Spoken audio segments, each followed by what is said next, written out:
last time on the wilds of Valandiir, in a bid to rid the Needle Outpost and the world at large of the vile witch Ara and her undead chapter of the Walking Rot death cult, the Crown Collectors led a daring and straightforward assault on her army head-on.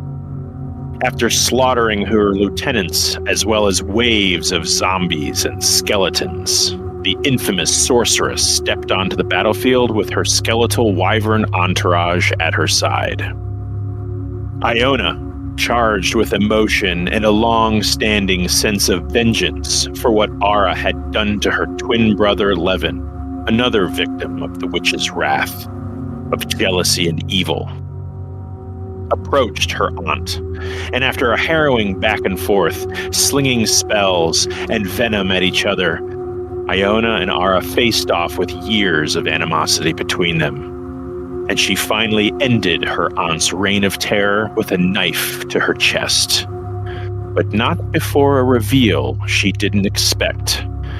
Stepping from between members of the Walking Rot, she saw a familiar frame, with skin like hers beneath a hood, which when dropped, the red hair, the purple skin, the green eyes, her brother lived.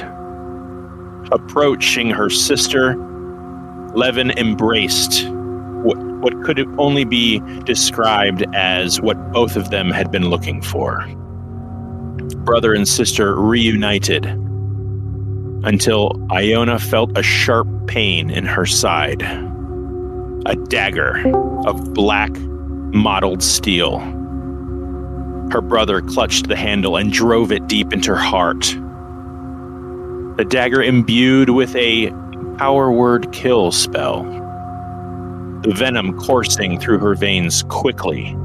She felt her heart slowing, her breath escaping, and Ara's laughter, as she herself breathed her last, fell back on her side and died with a smile across her face. A dominate person spell glyph glowed on Levon's cheek, that just as Iona realized what had happened, so too did her brother. As the spell dissipated, and he saw finally what he had done to his sister, he dropped the dagger, as well as Iona, who hit the ground. Her eyes grew dark, her vision grew black. Everything went quiet. And that is where we will pick up. Iona, you lay on the ground. The sounds of your friends and the commotion of the army being put down by members of the prisoners that had rebelled and revolted against the Walking Rot all grows eerily silent until nothing is around you but darkness. But you remember, you had cast a death ward on yourself. Telona's magic was sure to save you from this fate, and so you drifted listlessly in an ethereal realm of darkness and loneliness. You see a faint green and yellow light before you. You drift towards it, your spirit now detached from your body, until you see something come into clarity. You see a familiar, lithe, lanky, tall, seemingly beautiful with a strange devilishness about her. Her long, oily black hair tumbles down her shoulders to the small of her back. Her skin yellowed, gaunt, pallid, pockmarked. Her black, long fingers trail across her face, her glowing green eyes. Telona stands before you, just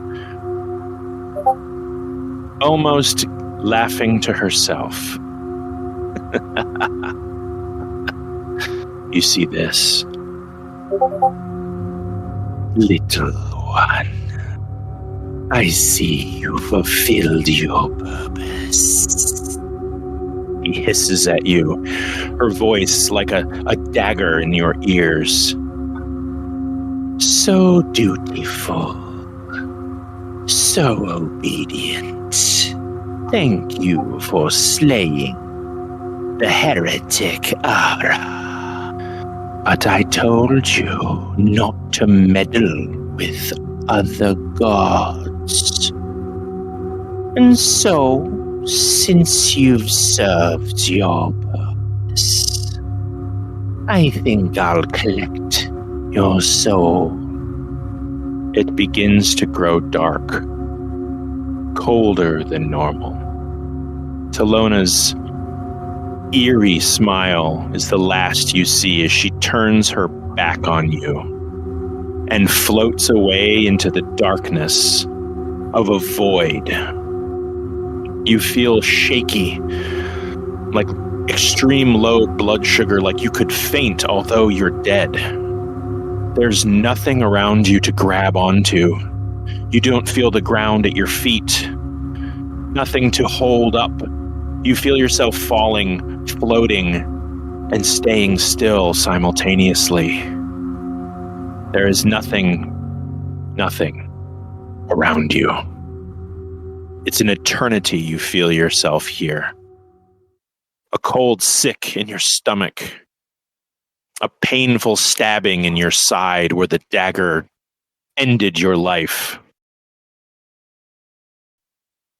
But after some time, there's a strangeness, an unfamiliarity. At least, nothing that you've experienced with your Talona magic. A warmth, a light. It's faint. You can see now, very faintly, the outline of concentric circles leading away from you. The light comes from that direction. What do you do? I head towards it because it is the only thing in an eternity of darkness, and as much as I am a grave domain cleric who understands what it means to die and be buried, if I don't find a way to come back to life, I know my brother will never forgive himself and he will break, and I refuse to be the reason why my brother breaks. You float forward, feeling yourself being pulled, almost by the chest wound, and you begin to float forward with a will you're not familiar with. This tunnel you're in, you're not sure how wide it is, just that it's circular and growing brighter as you go through it. You reach out to the sides and you feel your hands graze what can only be described as sandstone. They're blocks or bricks in concentric circles through this tunnel. You float further, maybe 100 feet. You're not sure. Distance is so strange here. The light grows brighter. What began as a dim pulse, almost obscured by clouds and smoke, now just begins to bathe the sides of the walls, and you can actually kind of gauge your speed. You're only moving a few feet at a time, but as you grow warmer, your speed increases until you see an opening. Before you reach the opening, it's still far away. You hear a warm voice, matronly, somewhat familiar. I see you, child. Come to me. I will bring you what you see. It sounds Eastern. You've heard something of this voice before, but this sounds more powerful. louder, further away, yet you can hear it. It booms as you grow closer. That's it, child. I will not abandon you. You begin to see now. Brightly lit the sides of the tunnel. And at the opening, you're growing closer, you can see a sun. You're not sure if it's in sunrise or sunset, but it has such an inviting warmthness to it. It begins to bathe your skin where you can see the light across your clothes. You float forward until you see it, a figure. Immense and yet relatably small. Humanoid. Gold skin, brightly shiny. Some kind of a long dress of golden thread. Triangular ears crest with a mohawk of golden locks. And a feline smile with glowing yellow eyes and an extended hand to you. You see this? Come to me. Come to Bast. I will guide you where others have led you astray. Her clawed hand reaches almost through the opening. You find yourself stopping, nervous, unsure what to do. Behind you, your pull of devotion to Talona is difficult to turn from. And yet the warmth of this sun is nearly impossible to resist. You're not sure to trust it. What if this is a trick? What if this is a test? What if this is Talona just trying to see what you will do? You know the poison Levi can be devious, but you're not sure. What do you do?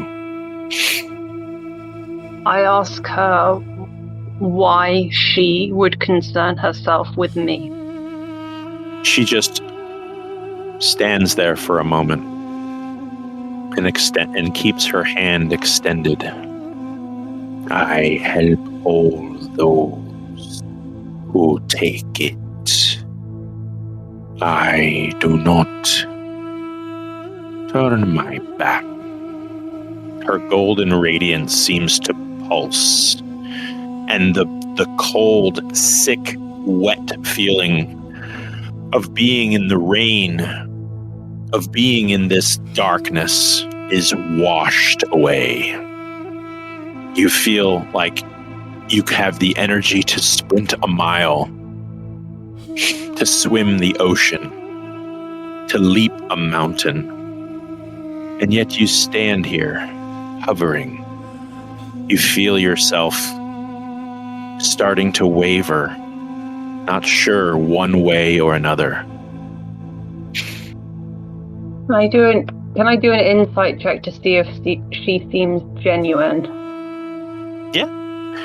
Yeah, definitely. You're suspicious, you're nervous, you're unsure of yourself and of her. Her words resonate with you. A 23. You don't catch a whiff of deception. Whoever this is, they seem to be who they say they are. And you've been in the presence of at least one god before. This definitely feels divine and benevolent, if ever there is a thing. Okay. I say, send me back, and then I take her hand. You reach for her hand and feel yourself exiting the tunnel. You're still floating. Her claw swallows your hand. She is immense, at least 12 to 15 feet tall. But you feel yourself, and you're just now noticing, like you've been dangling on a hook. And she begins to pull you towards her, and as soon as her skin touches yours, you feel that warmth radiate through your entire form. Any pain you felt is gone. Any cold that rattled your bones is shook free. The light grows from her eyes grows brighter, illuminating now the entire desert around her. Her smile is the last thing you see before it becomes too bright to take. And you all watch Iona suck in air as she lurches forward as Azia is grabbing her hand and pulling her up to a sitting position. It's all right. I've got you. Your death ward is successful. All of you stand around in a circle. Levon on his knees, his hands on his head. No. What have I done? He gets up to turn. He grabs the dagger that he stabbed her with, and you watch it disintegrate into powder in his hand. He then grabs another dagger off the ground, dropped by one of the skeletons, and it looks as if he is going to bring it to his own throat. I grab for him. You leap forward. Azia brings you up to your feet. Easy, child. And you grasp his hand at the wrist. And that's when the two of you lock eyes once again. Sister, you live? He is up in panic, shaking, cold, his eyes green but red with tears that stream down his face. Not by Our Lady's hand. And I lean forward and I press my forehead against his, and I say, I should have known it wasn't completely you when you went in for a hug. We've never done that before. I suppose I hoped you'd learned a few new things. No, I didn't have control until you fell, and I saw what I did to you. She... Aura possessed me. She promised I'd see you. It was her laughter. And suddenly I was plunging the blade into your chest. But you're all right. You're really all right. And you're alive. She told me you were dead.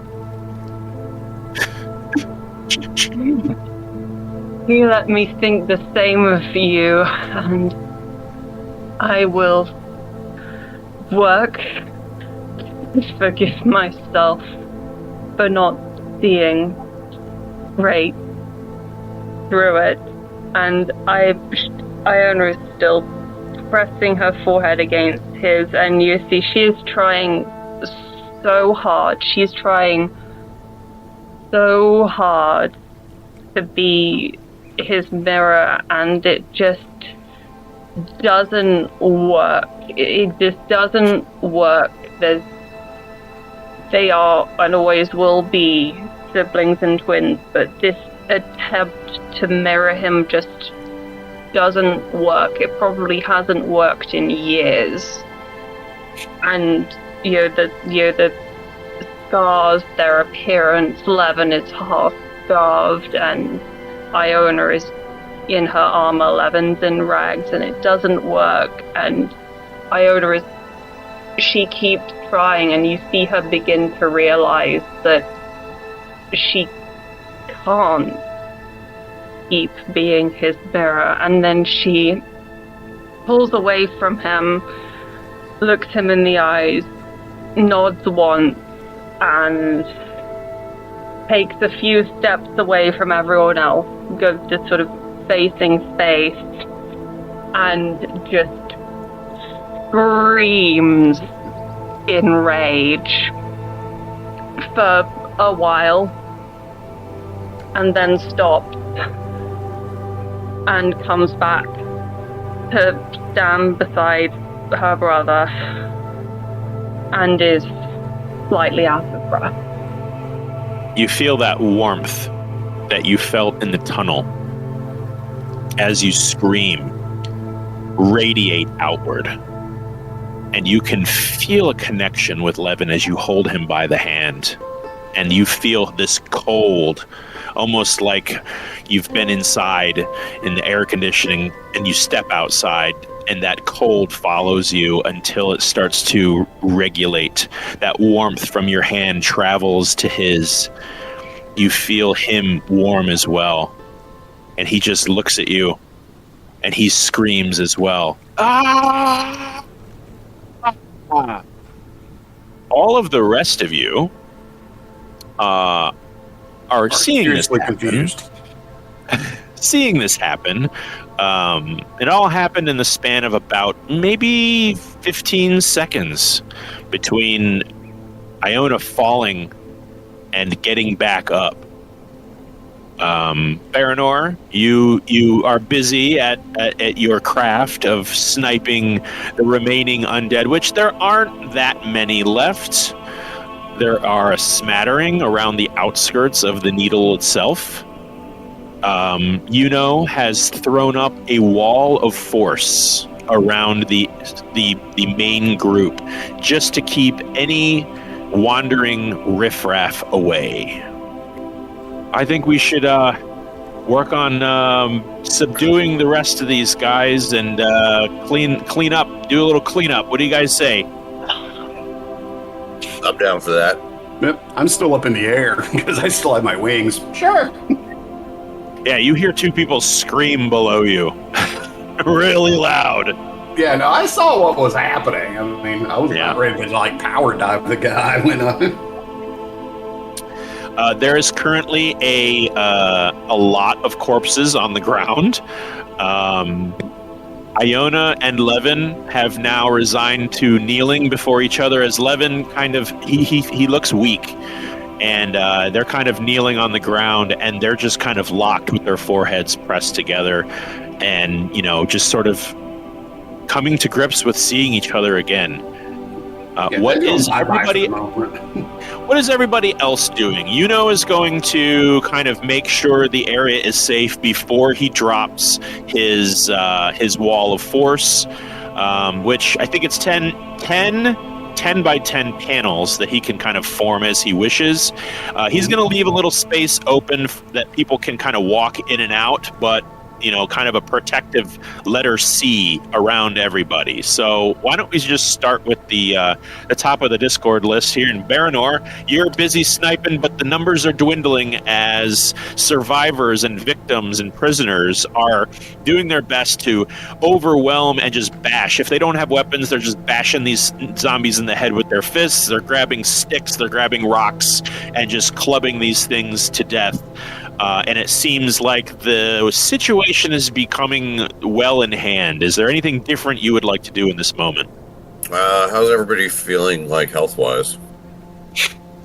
That is an excellent question. Is probably fine. And at the moment, he's the only one I really have to worry about. Levon is at half HP. And for the sake of brevity, we'll say that he's got the same max as Iona. Okay. How about the rest of our group? Everybody good? Well, on a scale of 1 to 78, I'm at like a 26%. Ooh, Jesus. You got About 50%. I'm It's a good. good thing I had a wild shape up. Jesus. Let me see. Zia is also taking some hits. She's got a couple healing spells at her disposal. Yeah. Okay. Kozo sounds like he's pretty hurt, so I'm gonna hit him with a... Don't hit him with it. Gently lay it on him. Yeah, do not hit me with it, please. Put a healing Wallop him. Put a healing spell at the end of an arrow. Shit out of him with it. You get 16. 16, thank you. Yeah. Yeah. Not much. Oop. Ignore that second roll. I don't know what that was. Okay. 16, yeah. Okay. Kravish, you are in flight. How long does that last? 10 minutes. 10 minutes? Okay, so you're probably, as Well, this about is 2 happening, minutes I'll into say, it. yeah, you're almost halfway through your flight, so you can still take a gander around. There's nothing in the air to harass you, and I'll say that you've got a pretty good vantage of the village. Unless you go above the needle, and then you're going to be obscured with kind of disadvantage on perception checks because it is misty and smoky around here. What would you like to do, sir? I am putting my sword away. I am cracking out my mandolin, and as I'm soaring through the air, I am singing a song of victory and triumph. Okay, what does that do? That's new. It gives you a pleasant tune. It sounds cool. I'm just playing a song. I'm playing a victory song. Oh, thank God. No, it's will not a special feature or anything. It's just I'm You playing made a it song. sound. You made it sound amazing. So you can. It is amazing. Well, one thing that you all notice as Kravish circles the needle and fills the former battlefield with a sweet, soothing tune, you start to see that the sky, which was a deathly dark purple, blue, and black, otherworldly, which, because most of you weren't really paying attention to what time of day it was, but it wasn't really nighttime.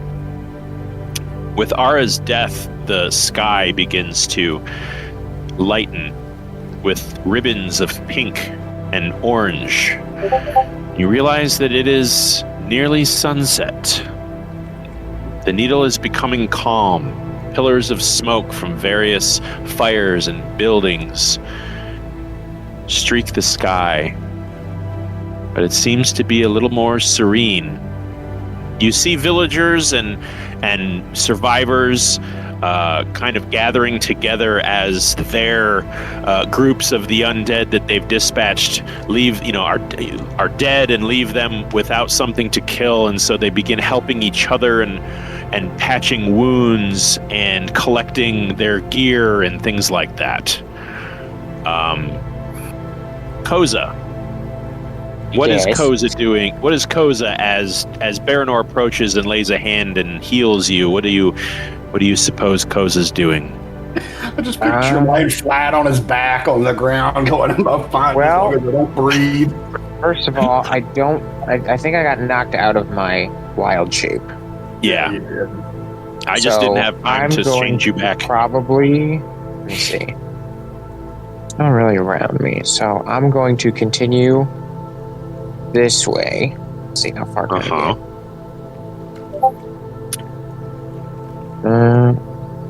Up here. We're out of turn order. You can do whatever you want. Oh, okay. Yeah, we're out of turn order, folks. All right. Then I'm just going to move north, because that seems to be the way we're going. Sorry, my computer's being kind of stupid right now. All right. Powerful course. And then I'm gonna hit myself with probably another level 2 like cure wounds. Now you're hitting your. No, you're hitting yourself. Stop hitting yourself. Let's see. Iona is going to drop his wall of force in this moment. 2d8 plus 3. Okay, another 10. Not bad. All right, Steph, it looks like you were looking to pick up some trinkets. I'll say that there were 3. You're not going to get anything out of the dead zombies and skeletons, but there were 3 humanoids on this field. Two wizards and Ara herself. At this moment, Ara is about 5 feet away, laying flat on her back, a creepy smile scrawled across her face, her face with open eyes that are quickly kind of getting that corpse fog to them, and just a river of blood trailing away from her body. So I don't know if you can use that thing on 3 different people, but it's definitely filled on one of the wizards if you wish. Perfect. That'll work. Yeah. Definitely is going to loot. Does anybody else wish to do that? Why, Of yes. course. Yes, I do. Okay. I mean, Iona and Levon are probably together going through Aura's pockets once they've taken a moment. Yeah. Azia's Azia's going to upcast her last cure wounds to 4th level. So let's see. I wonder if that would be better off with a healing word, because she can get close to him. But I think we'll stick with cure wounds. Okay. That's 48. Okay. Okay, let me just do that real quick. If Ellie, if you would like to keep track of his hit points, like I said, I think he's got the same as yours. Is that how his character sheet is? Or is it close? Yeah, I think when we go very similar, so hit points is one of the things that would be the same. So if he was at half health, that would have him as like 61, and then we're adding on how many? Azia is going to lay a hand on his shoulder and give him 13 points of healing. And she's going to stay rather close to the two of you. Not too close, she's going to give you your space, but you notice that as she grows closer, that warmth grows stronger. And however long she's close to you, that warmth kind of remains. Okay. So, Kravish, are you coming down, or are you, because you're not going to loot from the air? Right. Yeah, I'll do that for, for a little bit, for about 1 or 2 minutes, and then I'll circle in and land on the balcony. Oh, you're gonna go inside the needle. Okay. All right. Well, we'll get to you in a minute then, because that's a whole other ball of wax. Okay. Iona and Levon. Tossing Ara's pockets, you find a number of items. You find a spell book. It's written in her handwriting. There are several spells that you've never even heard of. Many of them are necromancy in nature, written in Draconic. And since you're not a wizard, it's difficult for you to make out what they do or say. She has a pouch on her hip that contains a number of high-level components. She has on her person a superior healing potion, which she never got around to using. Bummer. Yeah. She has a bag of gold rings. They all look exactly the same, and let me see how many there are. There are 8 rings in this little pouch of hers. They all look pretty much the same, perhaps different sizes. Sorry, how many did you say? There are 8 rings. They all look like they're made of like standard gold, maybe 8 karat here, 12 karat there, but they all look like they're made of gold. She has in a black satchel on her hip. She has what looks like a seal that's it itself is wrapped in this black oily rag, and it's hot to the touch. And by a seal, I mean it's like a signet ring. And I'm going to say it feels hot even from a couple inches away. So I'll ask you, do you want to touch it? Does it look visibly like there's a sign of the walking rot on it? No. There's a symbol on it that you don't recognize. It looks like it's a letter in a different language. What languages do you speak? I speak, and Levon also speaks, Undercommon, Elvish, Dwarvish, and Draconic. Okay, yeah. You don't recognize this. There's some letter or number or glyph that's inscribed on this signet ring, and it's kind of like a black metal, and it's a little oily, and it feels hot. It feels there's a radiating heat coming off of it. I think neither of us will touch it, but I think Levon actually would probably take it, but we're not going to touch skin on skin until we actually know what this thing does. Okay. She has a wand. It looks like it's made of carved black wood. She has a small pouch of coins. Doesn't look like she carries a lot of money on her.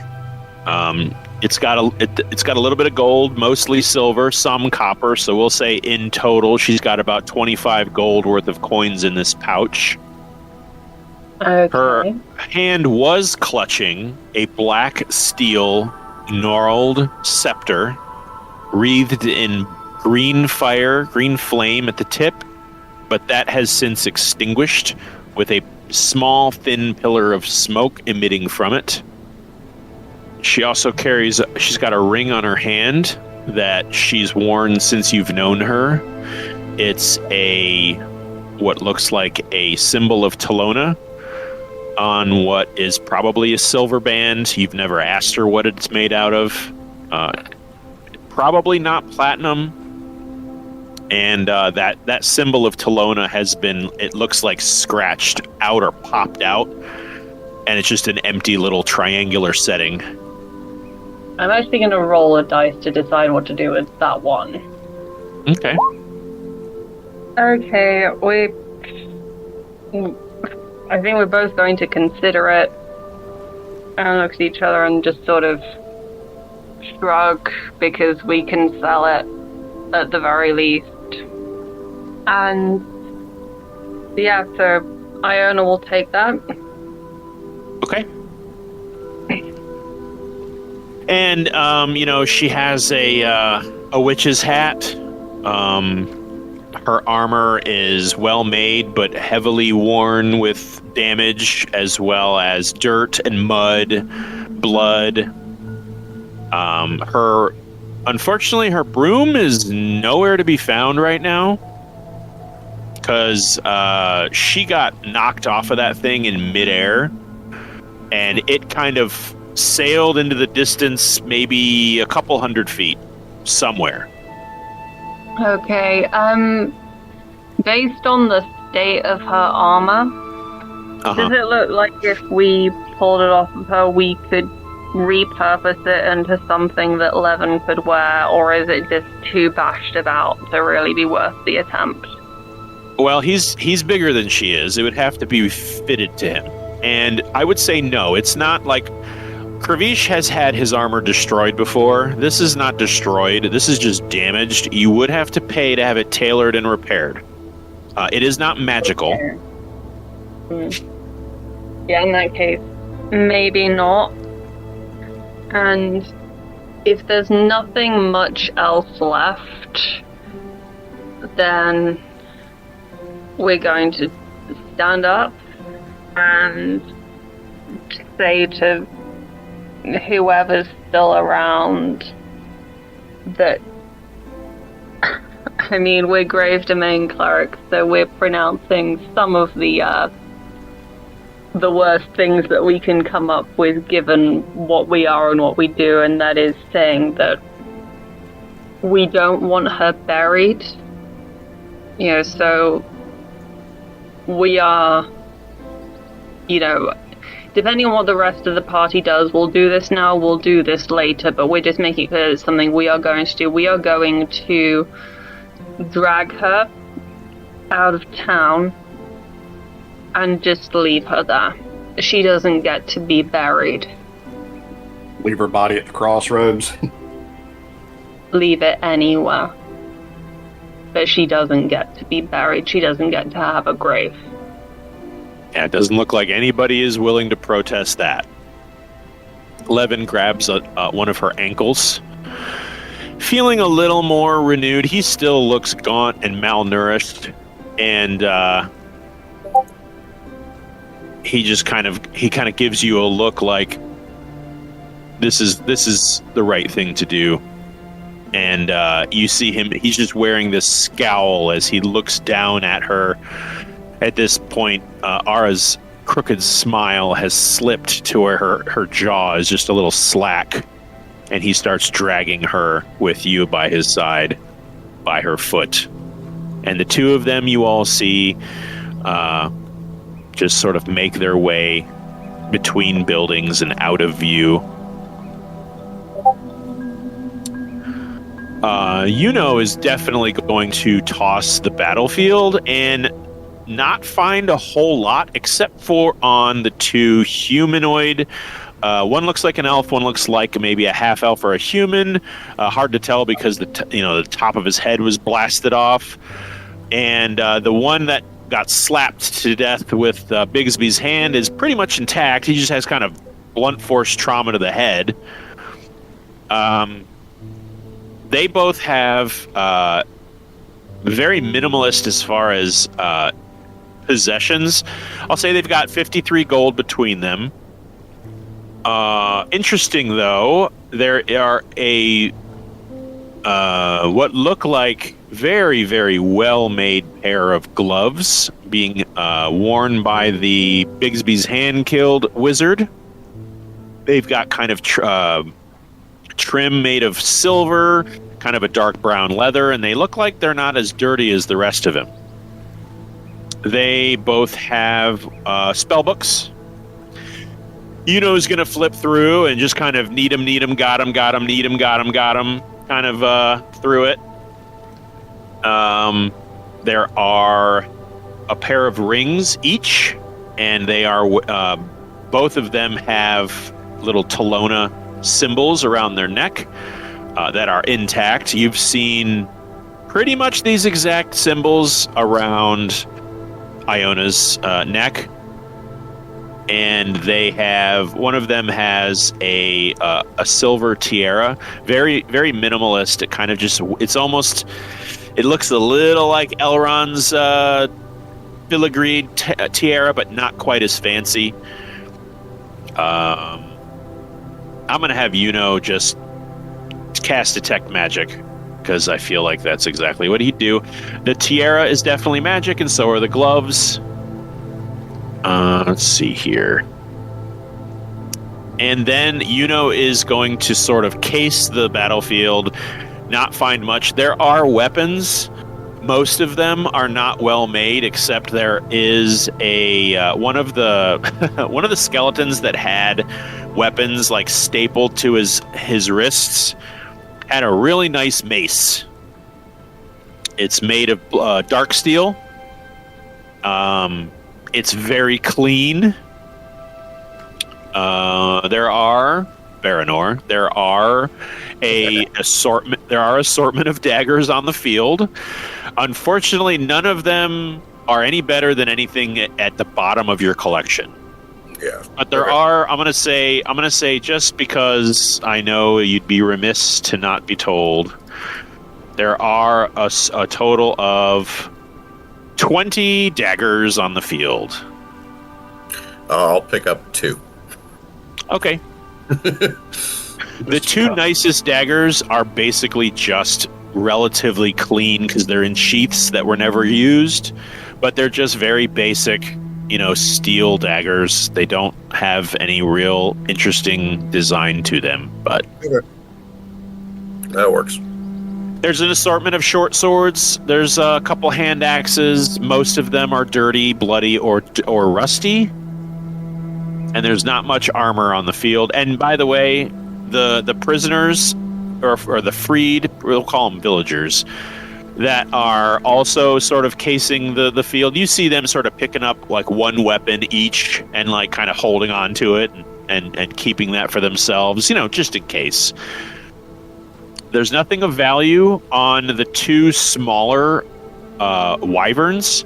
However, the large wyvern, you see something red glowing in its rib cage. Okay.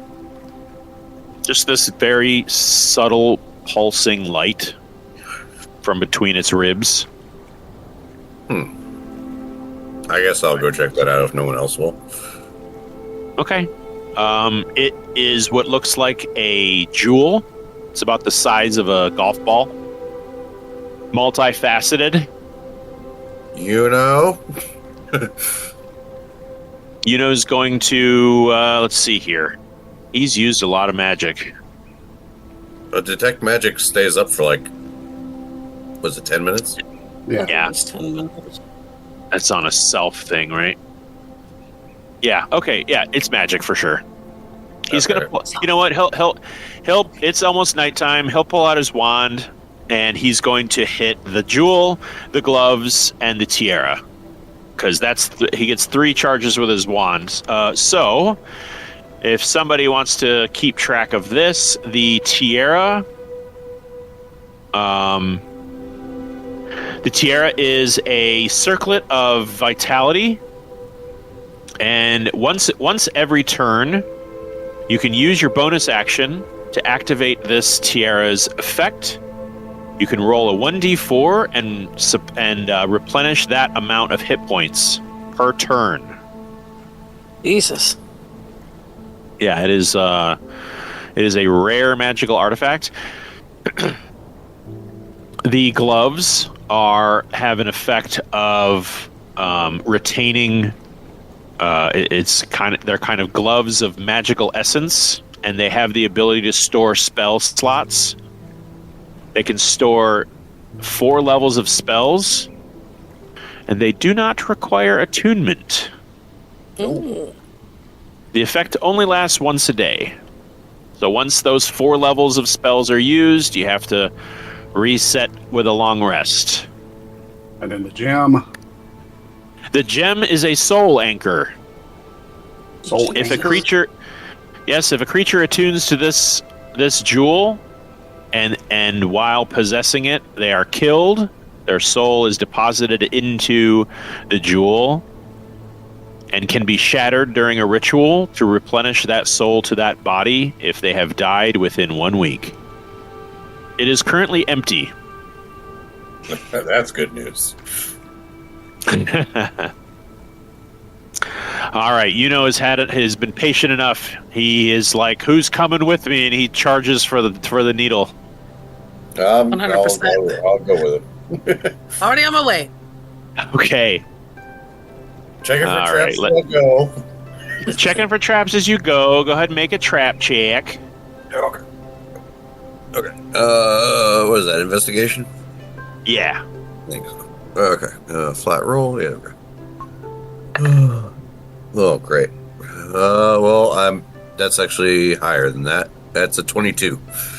A 22. Okay, so I'm guessing you mean the entrance.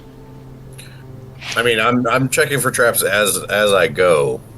Okay, Just- so the first floor. So the needle is a tapered cylindrical building. I know I've shown like 50 different images of this thing, but it is a tapered cylindrical building that has facets. So it's got about like 8 sides that all end in a tapered point at the top. There are 2 balconies, one on what looks like it could be the 3rd floor, and one all the way at the top, where there's like maybe 20 feet of clearance above that balcony before the tip. And that's the balcony you saw Ara sort of take off from on her broom. And the first floor of the needle is, I would say, probably maybe 40 feet wide, and it's about 100 feet tall, and that top balcony is probably about 15 feet wide, so it tapers quite a bit. The first floor entrance is not trapped, and in the first floor, it's what looks like a sort of an entrance chamber There is a spiral staircase going up in the middle, and it goes down into some basement dwelling. There are several, maybe a dozen rooms on this first floor. Some of the rooms have desks and chairs with bookshelves, and but almost all of the possessions are gone. It's very, very empty on this first floor. There is a large wooden desk in the corner, and there is a large ring of keys against the wall just next to that desk. There's a couple of bookshelves. There's a couple of books on those shelves. Flips through them. They're not particularly interesting, which is perhaps why they're still here. You said a ring of keys or a wall of keys? A ring of keys on a hook, okay. like an old Western jail cell key set. I'll grab those. Okay, they're just iron keys, pretty unassuming, nothing written on them. If you're You can now call yourself a jailer if you wish. Oh, joy. That would be a real stretch for you, right? Yeah, right.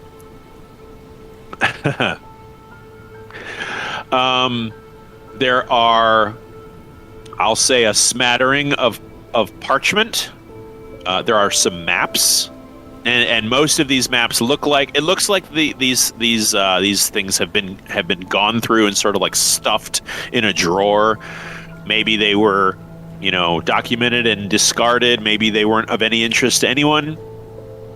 There is a pretty decent amount of dried blood splattered on the ground in certain spots of this room, or some of the rooms. There is a pile of corpses that are very old, at least a few months old, in one of the rooms. It looks very similar to the corpses you found in the basement of the abandoned neighborhood. And they don't look like they have anything on them, like, possession-wise. Yes, very stinky, Steph. It doesn't smell very good in this place. It hasn't smelled good here really since you arrived.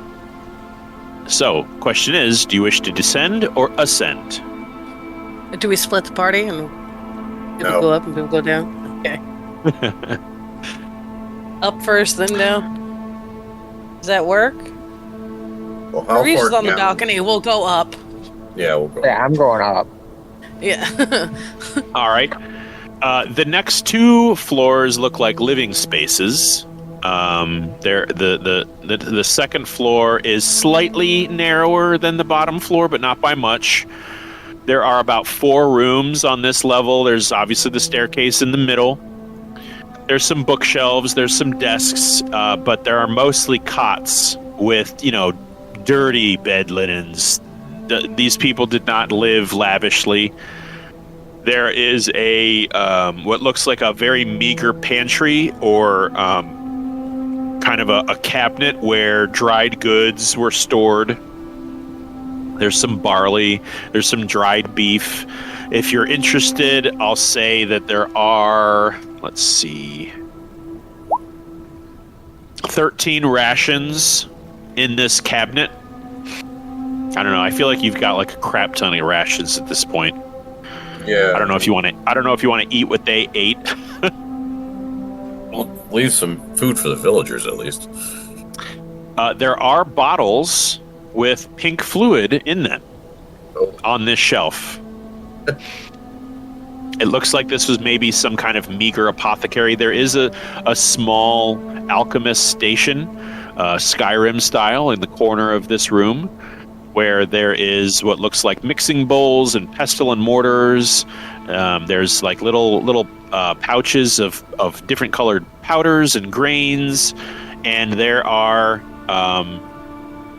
6 healing potions, 3 greater healing potions, and a silvery fluid that you really don't know what it is. But it's weird. It's constantly sort of swirling and mixing within this it's a tiny little film case, for those that remember what a film case is. Film case sized little bottle with a tiny little cork on it. And you can see this like silver fluid sort of slowly like mixing and undulating inside. Okay. Tries in vain to tap his wand, but it doesn't do anything.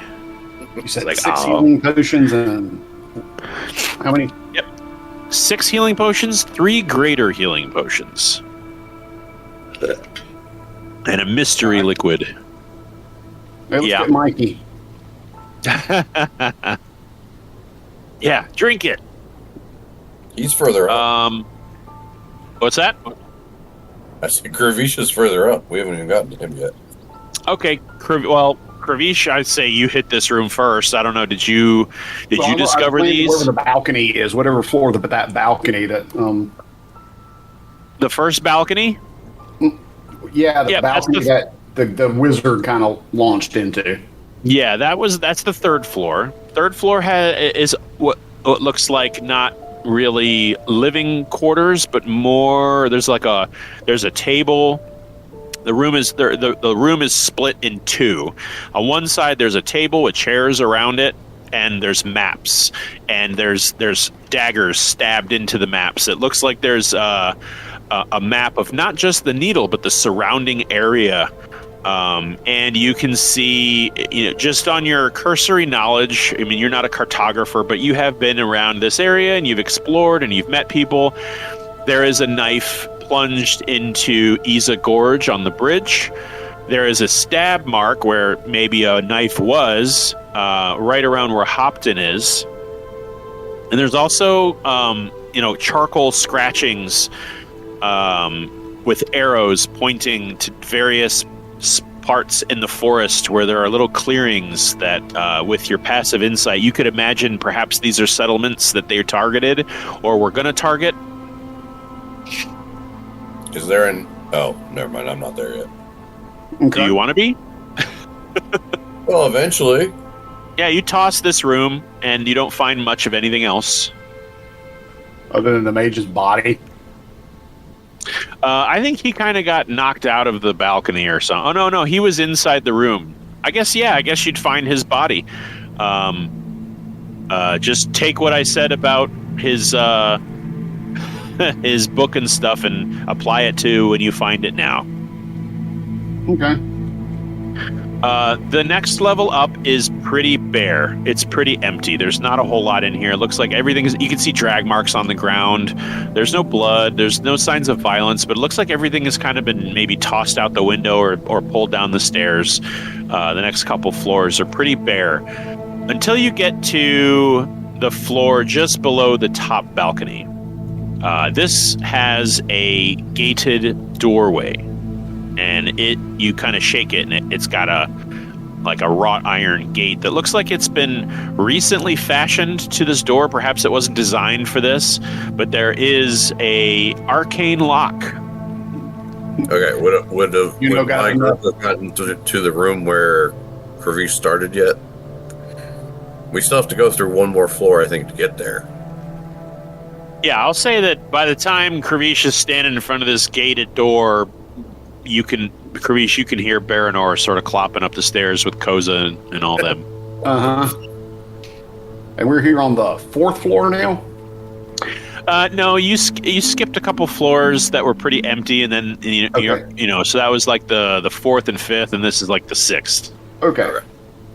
In the room with the map with the daggers, yes. Was there a dagger, or maybe a place where a dagger would be from that clearing that we encountered those 5? Was it druid mages or whatever they were?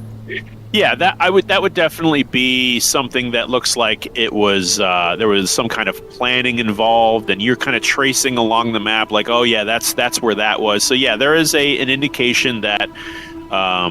They just, you see them scratched in charcoal, campsite with question mark on it and arrows to it, and they drew a little symbol of the walking rot skull over it. Perhaps they had designs on it. Okay. All right, just wanted to verify that. It's definitely like a planning room where they made their devious plans to enslave the surrounding areas. There's like little tally marks on the side where it maybe looks like they were counting something. Okay. seeing who made their monthly quota. Yeah. Something like that. Employee of the month. Okay.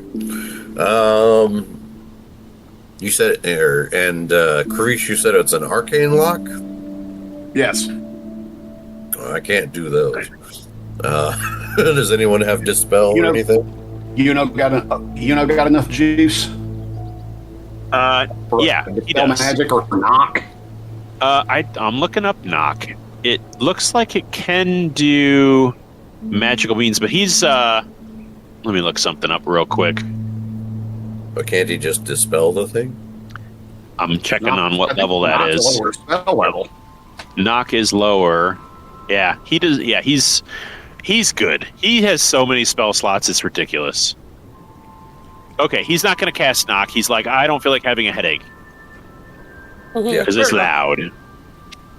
So you see, kind of approach, and he kind of rolls up his sleeves, and he kind of shakes his hands out a little bit, and he grasps around the bars. Now, mind you, there's no padlock here.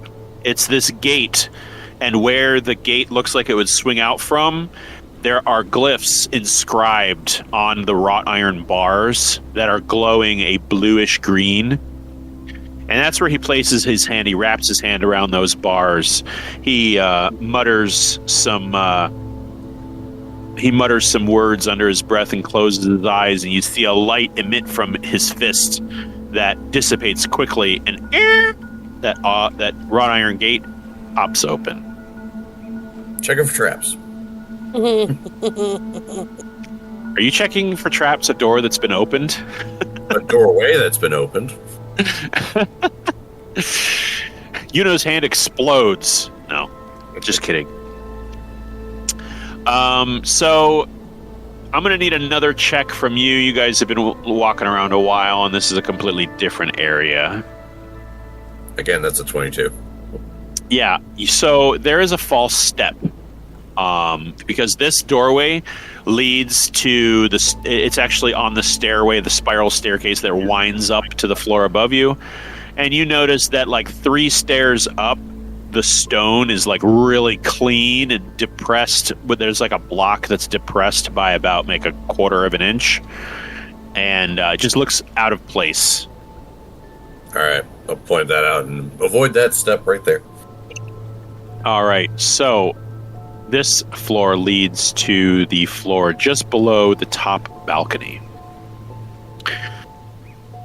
There are dangling herbs from the wall, from the ceilings, the rafters. There are shelves of ingredients. It smells very earthy here.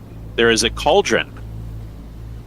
A number of cauldrons, actually. One of them has a bubbling green brew. Not exactly sure what it is. By now, Yuno's dispel magic has detect magic has. Let me see. I can't imagine he doesn't have another slot. Yeah, first level. He's got those for days. So this brew seems magical, guys. It's the cauldron that's making this bubbling green brew is about the size of a pumpkin. Looks like it could maybe fill 10 vials. Don't drink it, he says. Yeah, that was What? definitely my first thought of not doing. And that's about the time that you hear something. You hear a groan there, and there are curtains kind of separating this room into little segments, and behind one of the curtains you hear. Okay, go check that out.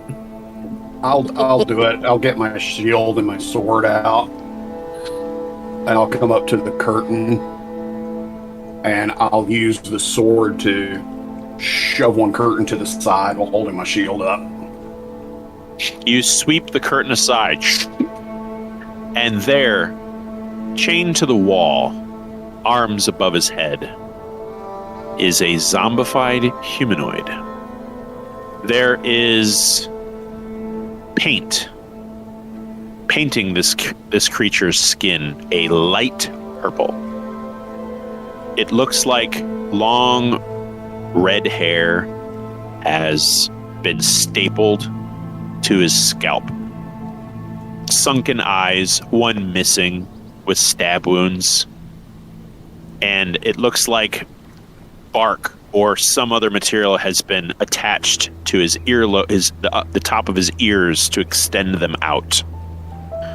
And almost like blood smeared across the lips as if lipstick. There are daggers stabbing this creature's chest.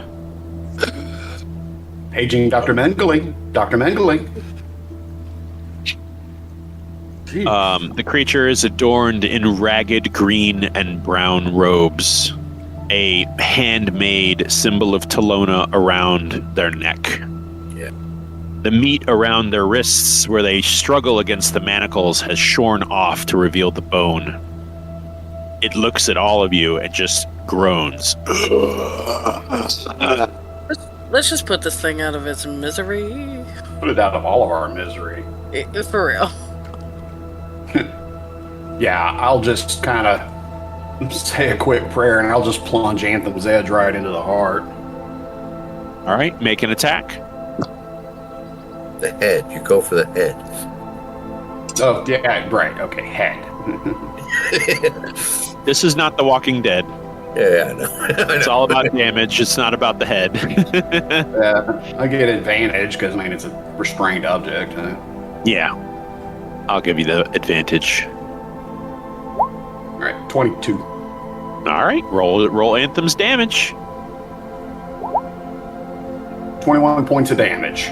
10 Plenty. radiant. Yep. Plenty. It already took some damage. You plunge Anthem's Edge straight into its heart, and you just hear its rattling death rasp. Its head leans to its side, motionless. Its arms and legs lie still and slack. It almost collapses under its own weight, and one of its wrists starts to crack and break as if the weight was pulling it apart. It's no longer moving. I think we'd use the Speak with Dead dagger to figure out what made this one so interested, or do we care? This was definitely a substitute for Iona. Yuno's gonna pipe up and say, "I can't use the dagger till tomorrow, folks." Fair enough. And Azia is not here. Fair enough. Yeah. But I'm inclined to agree with you. This was probably some twisted effigy that she used to get her rocks off somehow. Yeah. All right, I will pull the curtain back. The last staircase lies before you. Iona and Levon. You stand in the woods out on the outskirts of town. Ara's body at your feet. Already you can hear nightlife returning to the forest. The haze of death and rot seemingly dissipating with each passing moment. Levon stops as he drags Ara's leg and drops her leg. He's out of breath, weak, but his eyes are strong now. He looks up at you as he stands to his feet.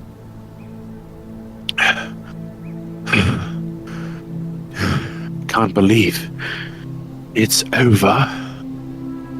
And he looks down at her, and it looks like he wants to kick her body, but he either lacks the strength or the determination. What took you so long, sister? I thought that because I thought that you were dead, I thought I had plenty of time so that when I killed her, I would do it right and make it stick. I told myself. No, go ahead. Go ahead, Ellie. So Ellie, are you there? Yeah, I'm there. Sorry, can you hear me? Yep, Yep. we got you. I Yeah. cut you off Yeah. on. No, that's my bad. I told myself I could bide my time, build my strength, so that when I came for her, he would not have a shred of a chance, and it would not matter how much she enjoyed herself in the meantime, because I would be coming for her. I would always be coming for her. Nothing, no matter where I went, no matter what I did, everything I did would be part of coming for her. So when it eventually happened, the time it took wouldn't matter. If I'd known you weren't, then the time would have mattered. It would have mattered a great deal. Well, she told me just as much. She said you were dead. She poisoned me that day, something I thought was impossible. We can't be poisoned, you and I. Yeah, she was. Standing over me, stunned or something. Couldn't move. The whole town turned on her. Said they wanted to kill her. She ran.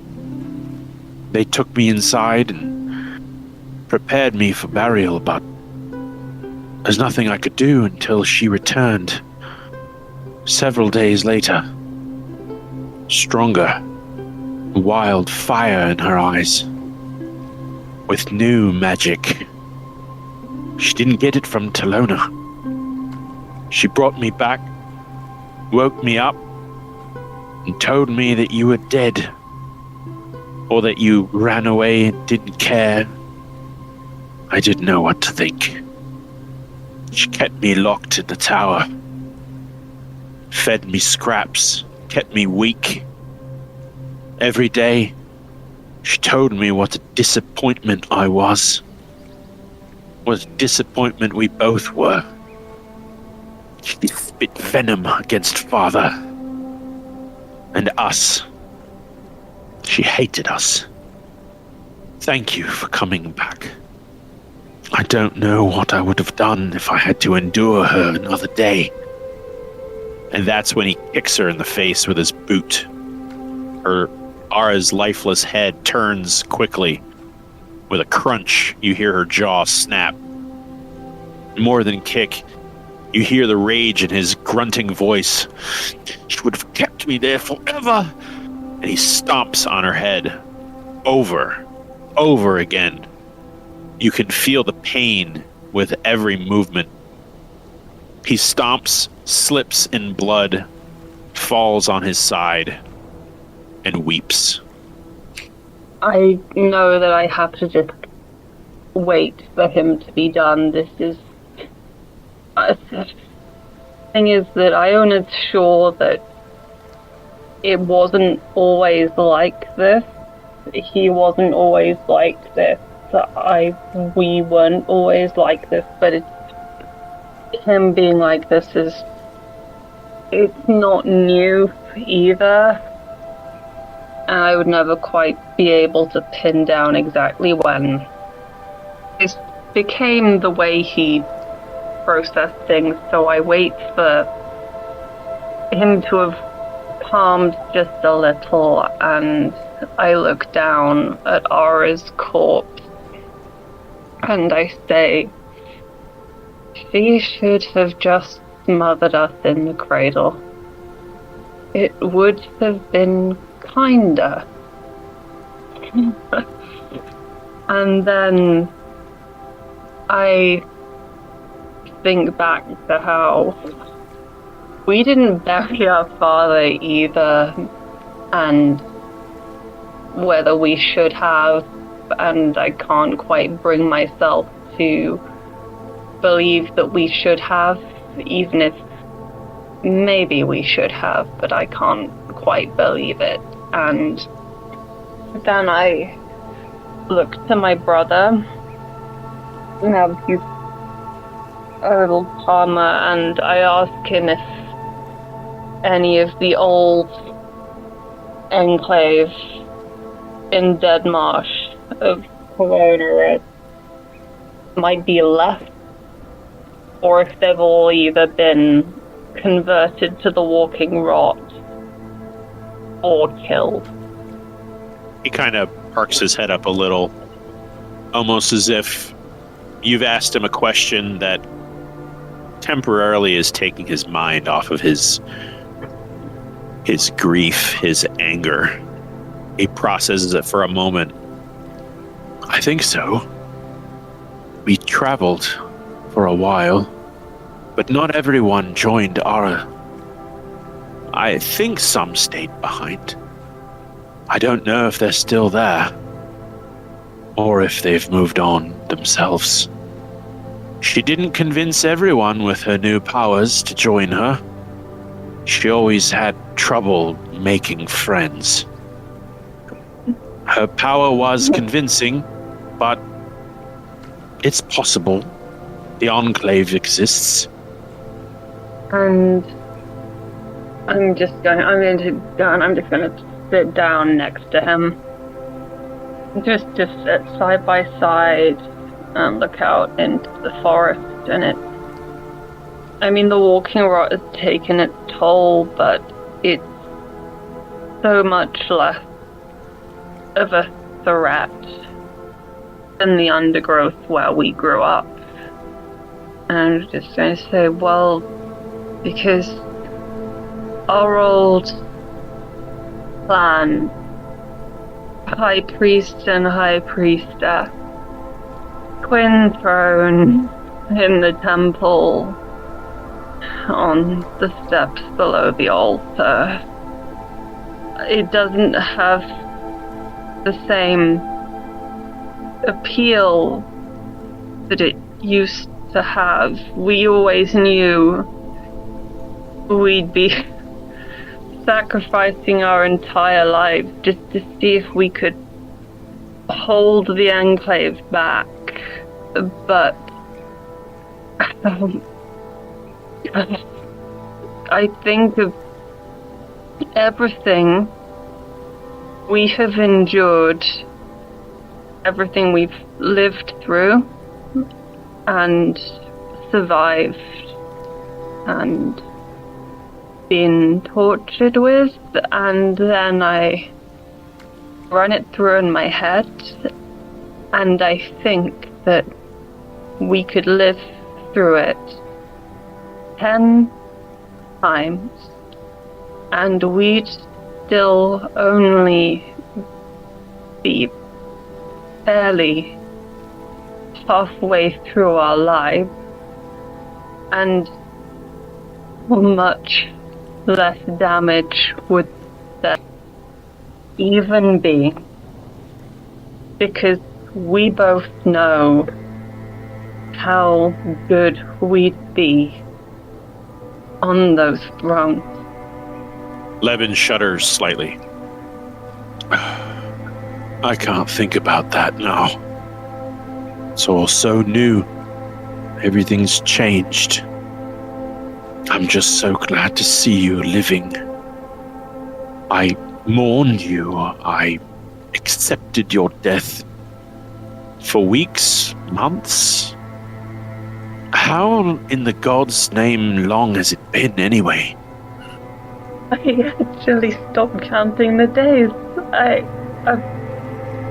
2 months, 3, 4, I stopped paying attention to it. I stopped paying attention to it. Haven't gotten news from home. I haven't gotten news from anywhere. No one talked to me. And he kind of, Oh, go ahead. No, you go first and then I'll... He kind of takes a breath and it looks like he looks around for the first time since coming to this little spot of woods. takes a deep breath and stands to his feet, looks down at Ara, dismisses her with a turn, looks down at you, and then he looks in the direction that you came from. And he's like, "You've certainly met some people. Who are those that fought by your side?" I have allies now, if you'd believe that. You've made Lied friends. I know, me, friend. I lied about who I was at first, obviously, and then tried telling the truth. And somehow they didn't try to kill me or cast me out. I honestly thought I'd be waking to a dagger in my throat at some point or other, but they didn't. There's every chance that they're all shockingly naive, but... He kind of looks down at your dagger at your hip and sort of pulls it out of its sheath and flips it between his fingers and says, "They would be gravely mistaken if they tried to kill you," and slides it back into your sheath. "I'm hungry, sister. Thirsty. What say we go back, make our proper introductions, get away from this death?" Let's go back. Find... You know, I nearly said our people. Looks like you've got new people now. Let's go and meet them. And he kind of takes you by the hand and on his shaky legs guides you through the woods the way you came. Steph. Yes. Are you with the group, or are you just sort of pawing through the remains on the battlefield still, your soul coin filled? I'm probably just hanging around. I'm not trying to get involved in their stuff, and I don't really need anything. Well, the Mellish brothers are the one that's alive still. Marcus, I believe. I could be wrong. They look exactly the same. Approaches you, and you see him just sort of, flipping a couple of daggers that he picked up off the battlefield and slip them into a couple of empty sheaths on his belt. And for the first time in a long time, you've known he speaks common. You also know he doesn't like everyone to know that. Mm-hmm. He kind of whispers to you, "Right. The master's going to expect something in return for our services here. Looks like we're successful. I think he'd want that scepter. What do you make of it?" The scepter. Was it on one of the wizards or something? It's the one that Ara was holding. I mean, yeah. Looks like good black market booty. Probably. How do you suppose we get it? Well, why don't you make a scene of some sort, and I'll pocket it.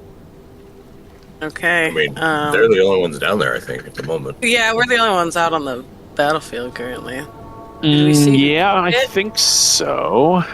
Nobody's taken it. It is like where Ara was killed. Why don't you just go grab it or something? Okay, I'll figure something out. I will say the way it looks like the entrance is, if you're looking at the map, where Kravish is on the map, that's where the entrance is, and so it's maybe 90 degrees, maybe less, counterclockwise, and about maybe 20 feet away. And there's like smoke and fire and mist, so he's just gonna kind of do a little sleight of hand and he's going to take a rag out of his pocket and grip the shaft with it. And, it's pretty big because he's a dwarf. It's pretty big for him. And as soon as he wraps that rag around it, you kind of see him kind of shudder a little, and he's like, oh. And he's going to kind of open his pack on his back and just shove it in, and he's like, oh, damn. And like 3 inches of the scepter's handle is sticking out of the side. He goes, you think they'd notice? You have a bedroll? It's like... Just roll it up. Put it on top. It's a little longer than a bedroll is wide. I do have a pillow. Bedroll and a pillow. Boop. No, I don't carry a pillow. Why? What is wrong with you? I sleep on the ground or under it if I can. We'll figure something out. But yeah, they're definitely going to notice. Maybe put the bedroll on top, and maybe they won't notice, like the 1/2 inch sticking out the top. And if they do, lie. Right. What have you got? I'll take this. Oh no! What? No, I don't know. I'm not here to steal things. I'm here to make sure that the crown collectors don't die. No, but you know what the master said. We've got to fill the coffers. He's going to expect payment, and a magic rod is not quite going to do it. We'll see. I'm certainly not giving him my pilfered gold. There's no gold. There's 25 gold in between. This is a village. This is not a giant city for which to pilfer gold. He's kind of tapping a sack on his hip. And you do remember that sack not being that full when you guys got here. You're not sure where he got it, but you suspect perhaps little communal donations, unwillingly. Well, if I were you, I wouldn't come back empty-handed. That's all I'm saying. Okay. I'll figure something out. Don't worry about it. Oh, all right.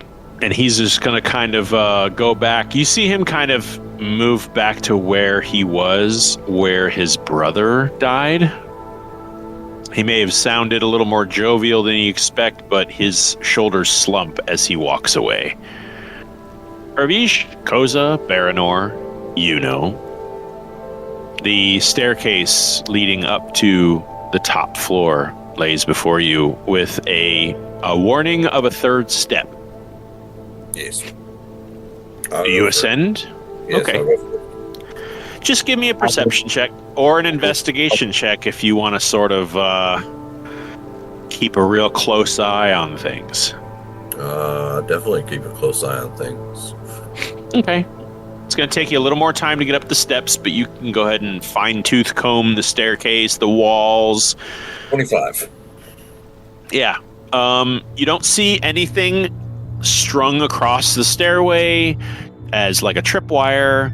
You don't see any more pressure plates. As you pass it, you kind of give the 3rd step a real close look again, and you notice that it definitely looks like it would trigger some kind of a like a pressure plated bomb or something. Like maybe something underneath it would detonate if pressed.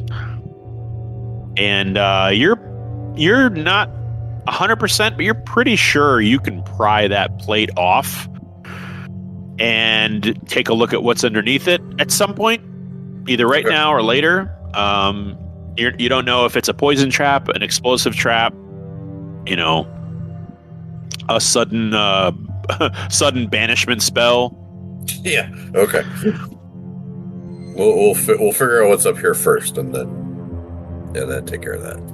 What you find on the top floor, this room is the smallest in the tower. It's only about maybe 15 feet wide. There is a very meager cot shoved in the corner, laden with roughed blankets of wool. There is a large cauldron against a window that is currently empty, although there are smoldering embers underneath it.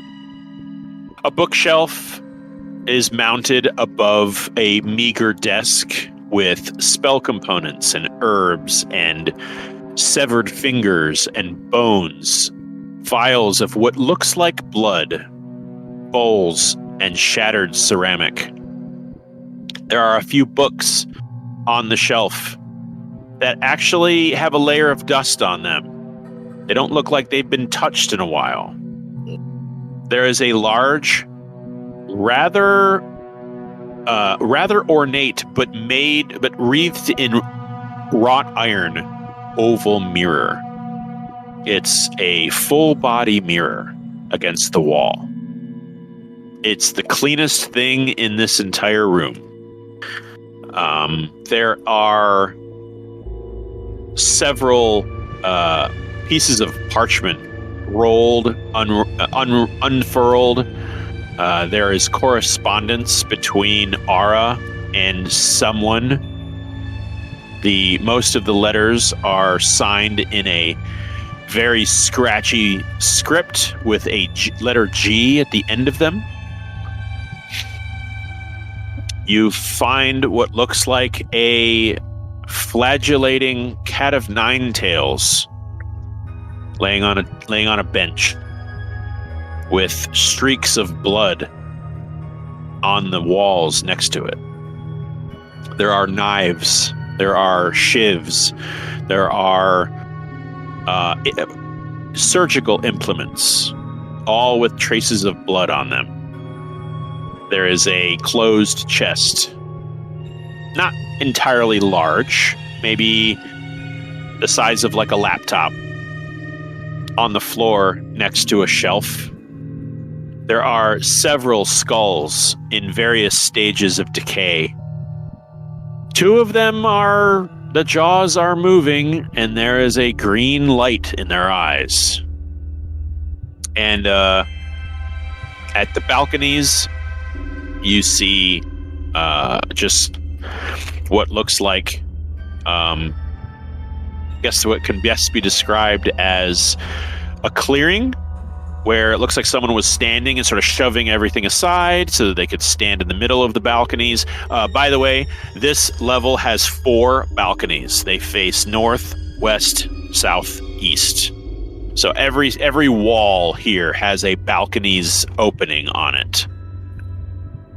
You know, and on the desk there are writing implements, spare parchment, really good looking paper, by the way. Definitely spellbook worthy.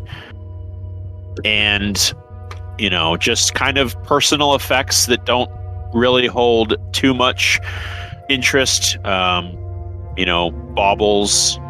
I'll attach a dollar value to them if you wish. There's a little open box with what look like more rings and bracelets, and they're from all different walks of life. They look like different styles. You know, your insight gives you that these are perhaps things she took off of dead people. Okay. I'm gonna check out the chest. Check it for traps. Okay. Check if it's locked. It is locked. It's got a pretty simple little keyhole. Is it trapped? No, you don't notice that it has a trap. It looks like there's not a lot, aside from the false step, there's not a lot here to keep people away. It seems like maybe the arcane lock was sufficient to whoever lived here to give them peace of mind. Okay. Do any of the keys look like they fit? No, it's a rather tiny little keyhole. Okay, then I'll just pick the lock then. Okay. It's real simple. You don't even have to roll. Okay. It's a simple little lock. You kind of put a pick in there, and there's a little. You've seen a billion of these locks before. It's just meant to keep those without a key out. But you pop it open, and inside are a litany of personal effects.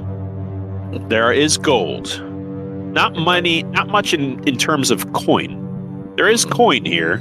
There's about 320 gold worth of gold, silver, copper. But there are engagement rings with jewels. There are jeweled bracelets. There are letters between people. Oh, There are what look like little snuff boxes, and some if not 30% of these items have very personal engravings. The love of my life, Elgin, that kind of thing. Very, very personal items. And there's a very small vial of a sort of a black liquid that's corked. It's about 2 inches tall, 1 inch wide, cylindrical. My guess is... Oh, sorry. Go ahead. I'll say that you... I don't know if you saw this. No, you didn't see this, so you don't know what the black vial is. You didn't actually see it in use, so... Okay. I would guess this is the personal effects of the villagers. I look over at Kavish. Do we want to do the right thing here and return these items? Return or bury them? Well, some of the villagers are still alive. I'll say this: you haven't met anybody that said they lived here.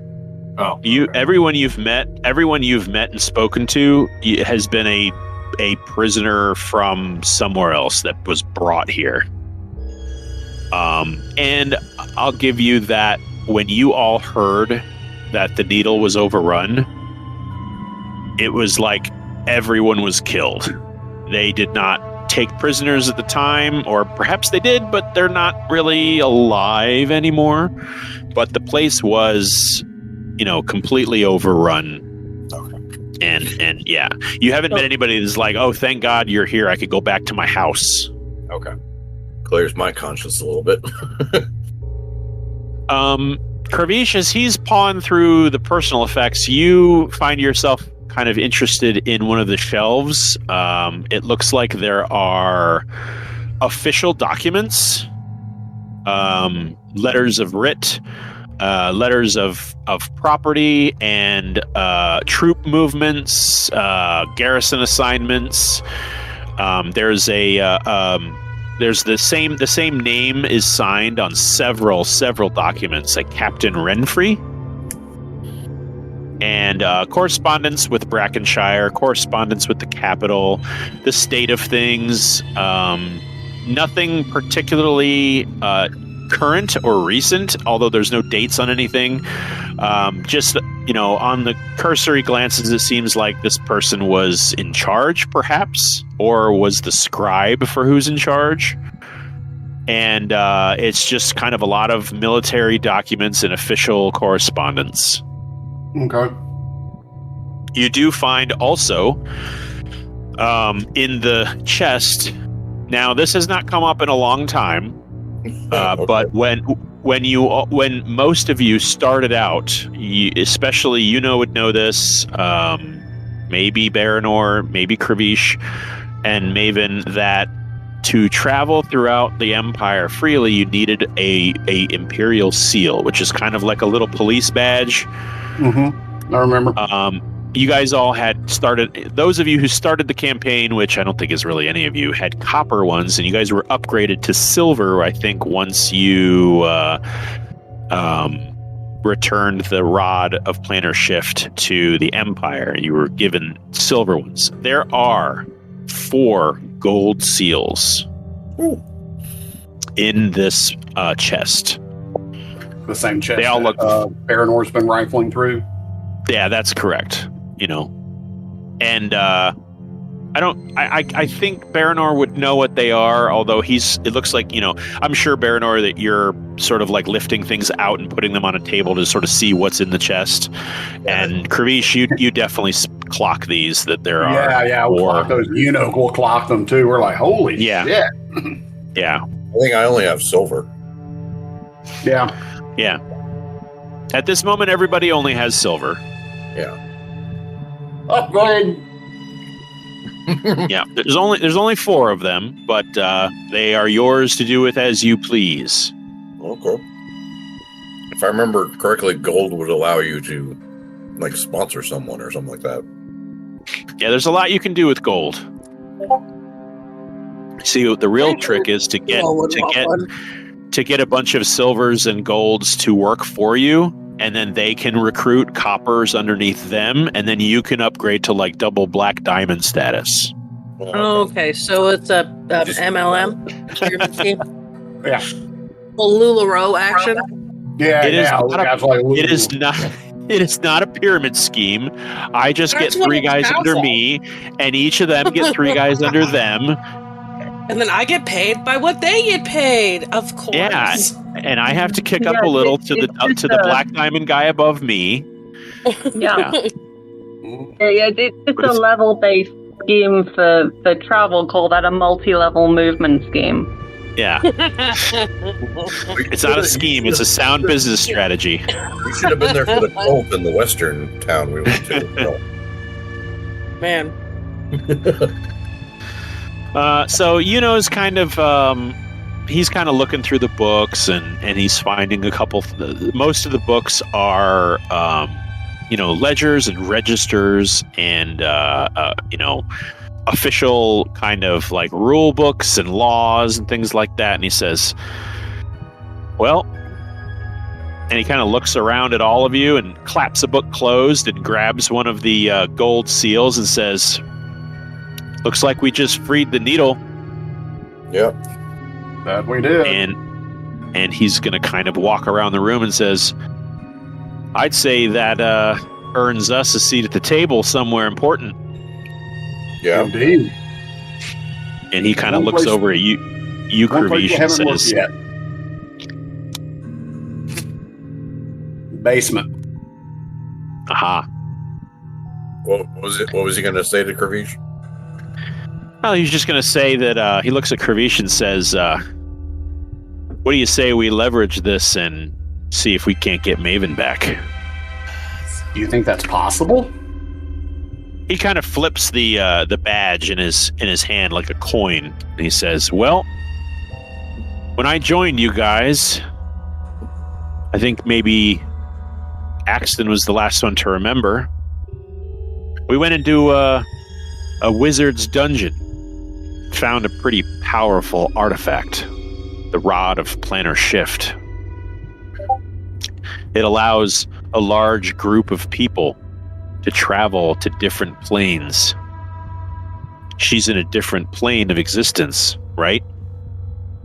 Yeah.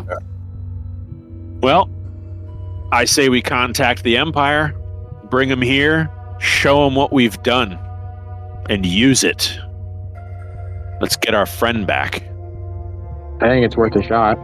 Make sure they don't twist things on us. Mhm. I'm absolutely on board with that.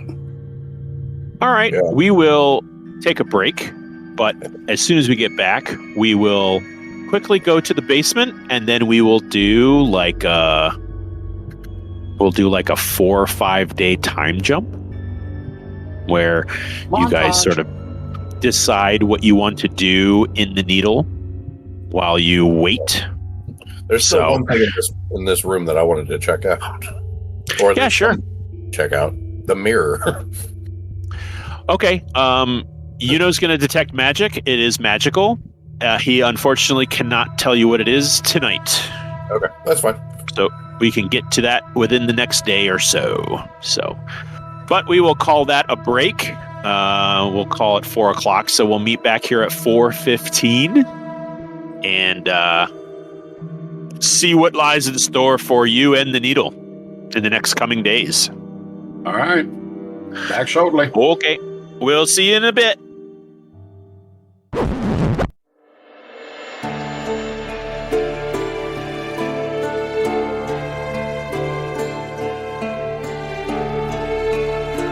Hey, howdy, hey. Hello. Hello. Right, it's 4:15. Looks like just about everybody's back. Looks like everybody is back. Ellie, you're muted unless you're not back yet. I'm back now.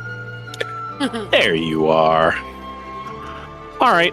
Well, Okay, so you want to deal with two things that are in opposite directions. Do you want to deal with the mirror first, or do you want to sleep and deal with the mirror, or do you want to go down in the basement? We can deal with the basement. I just remember, I thought I remember Iona mentioning something about a mirror. Yes, there is a oval-shaped, full-length mirror wreathed in wrought iron filigree. Mm-hmm. Right, I remember you describing it, but I thought I remember her mentioning something about a mirror before, but I could be wrong. Who's she? No, that's just that's if you're talking about Iona mentioning those, that is just Iona's kind of messed up way of relating to her brother. Ah, okay. That's just her own personal problem. Got it. Okay. Maybe the Aegis family has a thing for mirrors. Yeah, Baranor just reading too far into that. Well, that's what asking the DM is for. Yes. All right, we'll go down in the basement. All right. Clop, clop, clop, clop, clop, clop, clop, clop. It's a long way down. And you get back down to the first floor. You will notice that the staircase leading down also has a wrought iron gate that is locked. And this one is a little more well defended. And this looks like it was built for this doorway. The hinges are sort of like bolted into the threshold. So, yeah. Is it trapped? It is not trapped. Okay. Then I will pick the lock. Okay. This is not does not have an arcane lock. It has a pretty decent lock, but it is not magical. I'll guidance myself. Okay. Oh, that becomes a 30 right off the bat. 34. 34.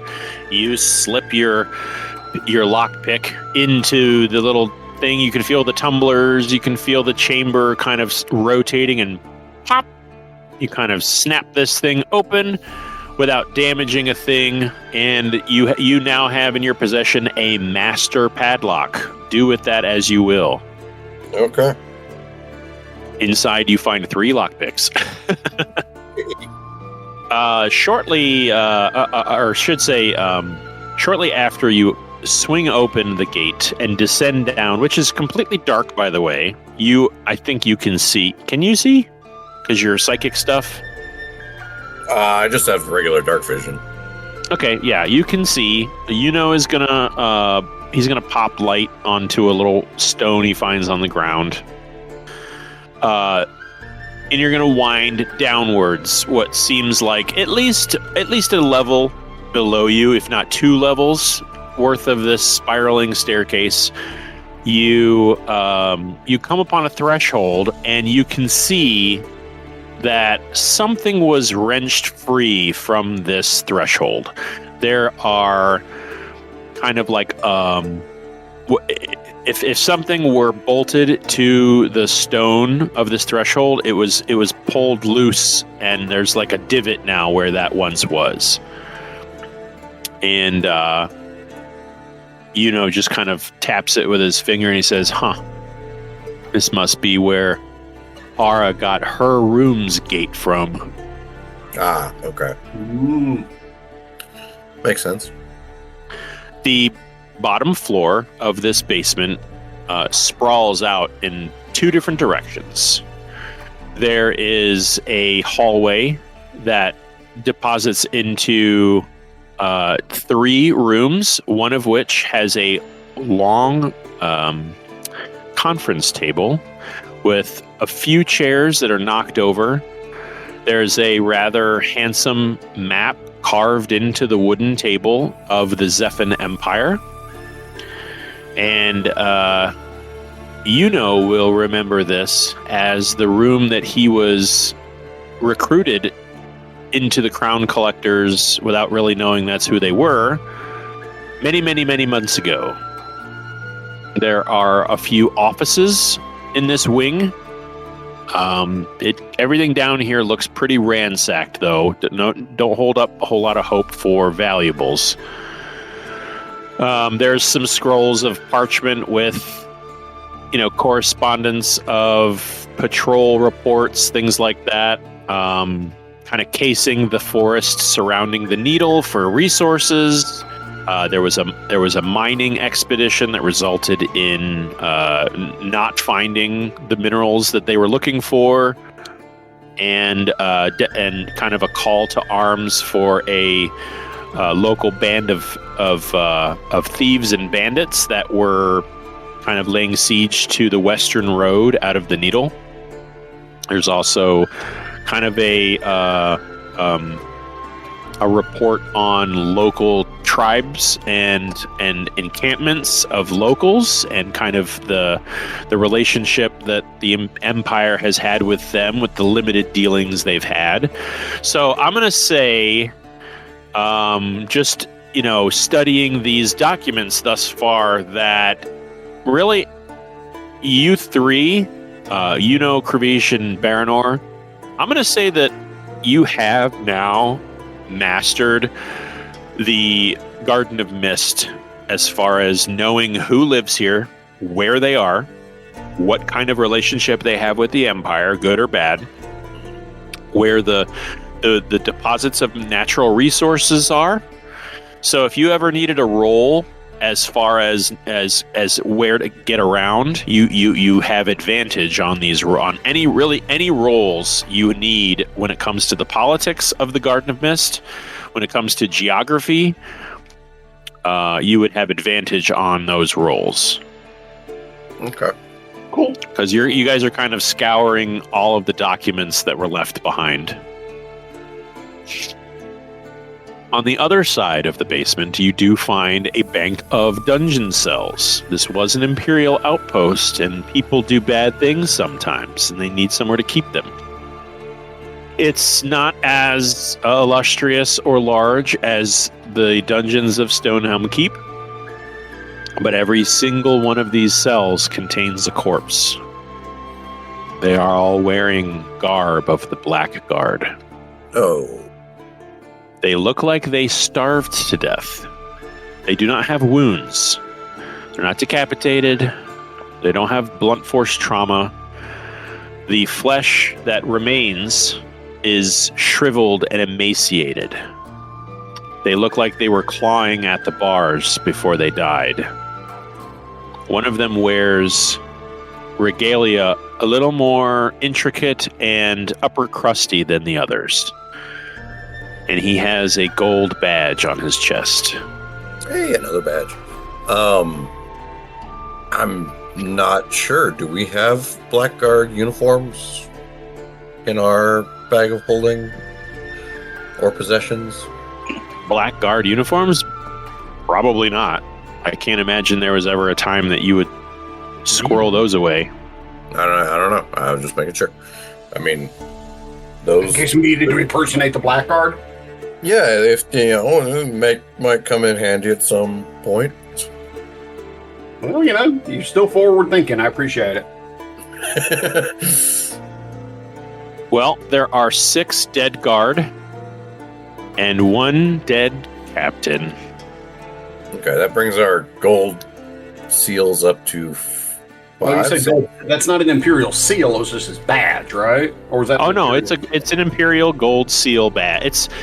He wears it on his right lapel with a thick gold chain that dangles from the bottom of where it's pinned. I see. It dangles down and back up to like the middle of his chest where his armor is sort of fastened. Okay, cool. Got it. All right. That's all there is in this basement. All right. Do we want to grab the uniforms and put them in the bag of holding? Yuno's going to kind of... do we have room for that? He's like... yeah, I think so. I don't think you guys have a whole lot of stuff in there right now. No, I thought we did a spring cleaning not too long ago. But Yuno's going to kind of scoff at that a little. He's like, "What do you want them for?" In case we ever Fine. It was an idea. Never mind. I mean, Yuno's he's not above deceiving the Empire, but he's going to kind of give you an idea. Like, do we really want to tug on that snake, trying to trick them? What if they figure out we're not Blackguard, and now we're in it again? I just feel like I don't want to fuck around with our goodwill. I'm just saying, a situational thing might come up where we might have to.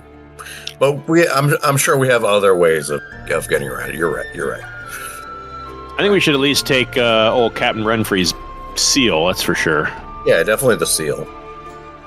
Okay, that cell is locked, as are the others. They're all locked. I pull out my ring of keys and see if they go to the locks. They do. Okay. They slip open with ease. None of them are armed, and none of them have any gold or anything on them. The only thing they have to their name is their uniforms. Okay. They don't even have helmets, and I will even say that their armor has been stripped off, but they still have like their black and silver tunics. Yeah. Okay. Their standard issue underwear. Yeah. It's a cod piece. All right. Well, we got that. So we're up to 5. What do you wish to do now? Let's get out of this basement. And Yeah. let's get out and let's check on the others. Let's see if Iona and her brother have returned. Make sure that, Yeah, we'll make sure that the the remaining Mellish twin hasn't robbed the rest of the town blind. Well, This place is thoroughly giving me the heebie-jeebies. did anyone write down the contents of that thing? What now? define thing. The chest. It's got a couple hundred gold, and I would say that it has. I'll say that it's got 35 pieces of jewelry, Okay. totaling. Let me see here. It's pretty. They're all pretty significant. I'll give you another 300 gold worth of jewelry over 30 pieces. Almost half of them are personalized, Okay. which probably be more valuable if they weren't, Yeah. but still. Let somebody named Bob buys the watch piece that says for Bob. Then, My beloved Bob. And a couple hundred gold, you said? Yeah, there's I think I said 320 Yeah, Okay. you did. Okay. worth 300. of it's worth of gold, but it's like gold, silver, copper, stuff like that. Right. Okay. Okay. We'll put that into the group fund. Yeah, and And your then- four gold seals. 4 gold seals. Well, we now have 5. We could always send the personalized jewelry back to the marquee. Fence it, Okay. Guys. So if you want to take, if you want, He did help what's us 30% of whatever 30% of 300 is, you can subtract that. 90. Okay. 90. Yeah. So take 90 away, and the rest is yours. Okay.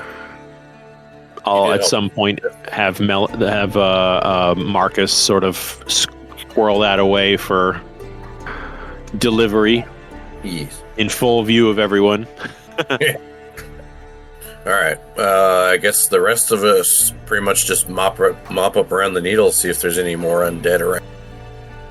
Okay. Once that's done, we can finally relax for a bit. Take been a long Go day. ahead and make a survival check, Baranor. Oh, all right. Okay, that is a what is it? It's higher than that. 23. 23. So this is still that night, and you find what looks like a hurried set of footprints away from the needle. And you just kind of come across it, and it's in mud, so they're fresh. And it looks like they were running pretty fast. Hey guys, I got a trail over here. Somebody running from the needle. Is it just one set of footprints? Yeah. Okay. Humanoid, based on their stride, looks like they're somewhere between 5'7" and 6'1". Okay. Mm-hmm. Did we have all the bad guys accounted for? What does that mean? Like all the main Yeah. bad guys? Did you know how many there were? I mean, I thought we between Iona. Oh, you mean her? You mean her lieutenants? Yeah. I don't think you really knew exactly how many she had. You heard she had like Plural. 3 or 4 main ones. Okay. Do we want to follow this trail over here? Yes. I think we should. Just to Yep. Just to tie up see. any loose ends that this might be? Yeah. Okay, All who's right. going? Well, Baranor's going. Where's Luna? Did you want to try to bring her into all this, or is she still keeping the pups safe or the pups are in the ring? I think, right? Pups are in the ring. Luna was. Where did we leave Luna? You left her before you guys turned into zombies. You left her behind. Yeah, I wasn't there for that session. Okay. I mean, I would imagine she's with like the archers or something. Well, the archers, they have kind of given you guys a handshake and bid farewell as they've done their duty and they left. Okay, well, Luna's rejoined us then. Yeah, you guys have been kind of effing around for the past like 3 or 4 hours. So, okay, Luna's with you. All right, so if you want to use another survival check, you can do that at advantage because she's going to help you. Who else is going to be going with Baranor to follow these tracks? Hey, that's Go with them. 31. Okay. I'll go. Baranor, Koza, Reaper. Marcus is going to stay behind. He's going to bury his brother. Iona does return with her brother. Levon and Iona sort of wander back into town. Both of them look rather emotionally whipped. Just sort of eyes shifting left to right. Not sure. They look like they're not sure what to make of all of this. They seem to be kind of leaning on each other, huddled close. And Iona, as you and your brother kind of make it back into town, you notice in the distance it looks like a few of the party are wandering out of town. But unless you want to shout at them, they're a little far away for you to hear what they're saying or for them to hear you. Is there a way for us to catch up? Or are they a bit too far away for... Well, catching up? if you were to, I'd say if you were to leave your brother behind, yeah. But Levon is pretty weak right now. He needs medical attention. He needs nourishment and rest to really get back his vitality. Yeah. Yeah, okay, in that case, I'm going to stick with him. I'm going to find us a place where we can just sort of sit down, and I'm going to... I mean, I imagine there's, somewhere around here there's a place where we can find rations, and we can find water, and we can just sort of replenish and rest. And while I'm going to sort of fill him in on, who I've been traveling with, a bit about what I know about them, just so that he is filled in, and I'm just I'm thinking about the state of everything, and because Talona has decided that I've served my purpose. I am, in the short term at least, still going to plan to pray to her for power, but, there's something is broken there, because the bond was bad, but it works. And I'm just thinking about how I'm not sure if I can quite get it to be what it once was ever again because of what she's done. So I'm sitting and I'm eating with my brother and I'm talking to him, and then in the back of my mind I'm thinking.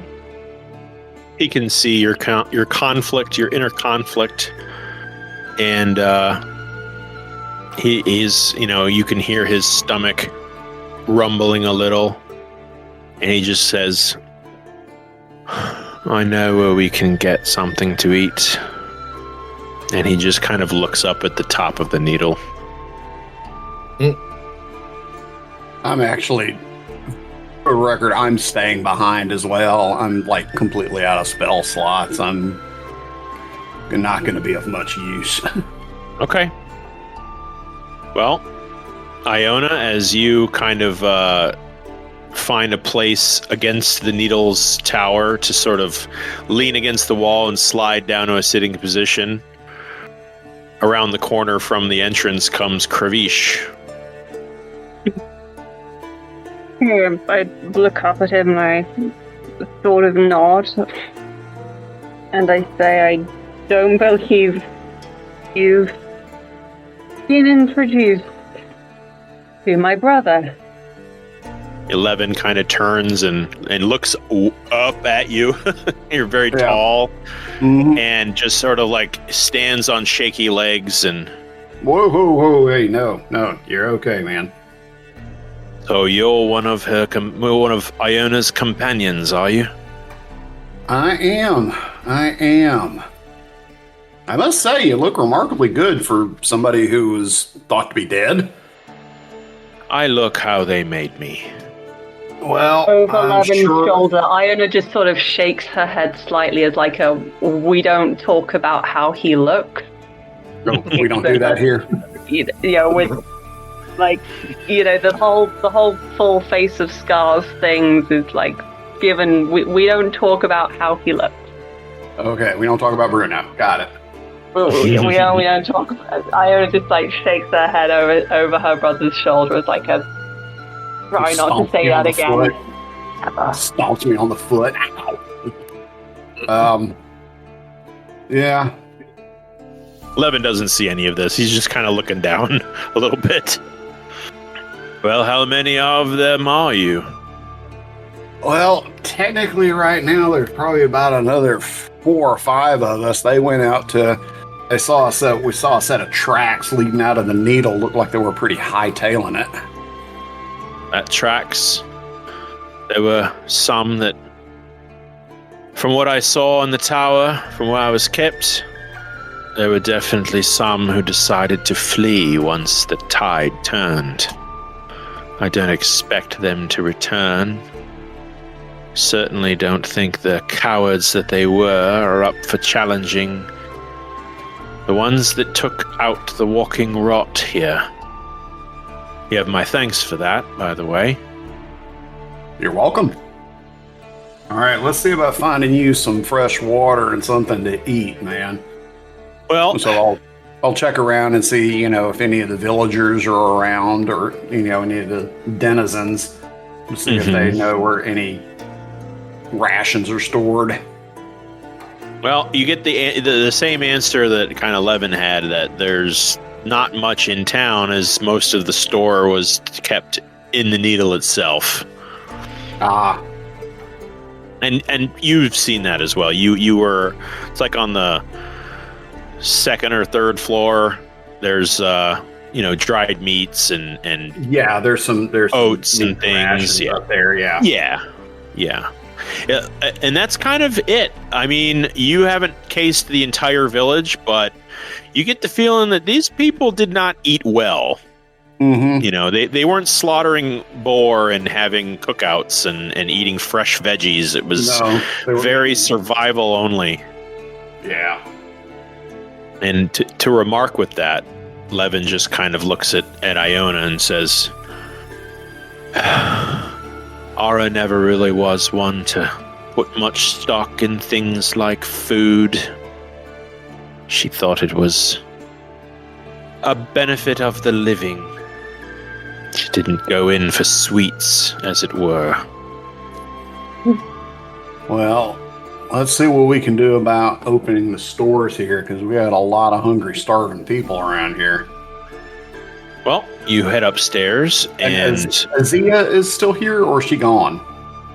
No, Azia actually, when they came back to town, there was a brief reunion. Azia kind of put a shoulder on Iona, to give her a meaningful look. Azia was keeping close, but giving them space. But now that they've returned, she's going to join you guys.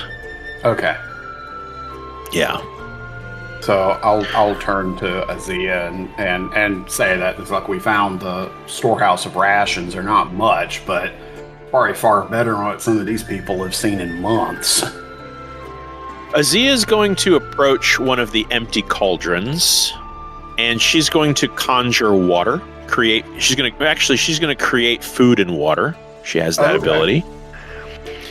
And you guys instantly see what looks like very bland stew kind of form in the cauldron. And she's also going to create flame underneath it. She kind of uses a couple of spells. And she grabs the beef jerky off the shelf and the oats, and she says, "Let's see if we can't make a meager stew for our new friend here." And she's not really taking her eyes off of Iona much. "How are you feeling, my child?" My lady didn't bring me back. Yours did.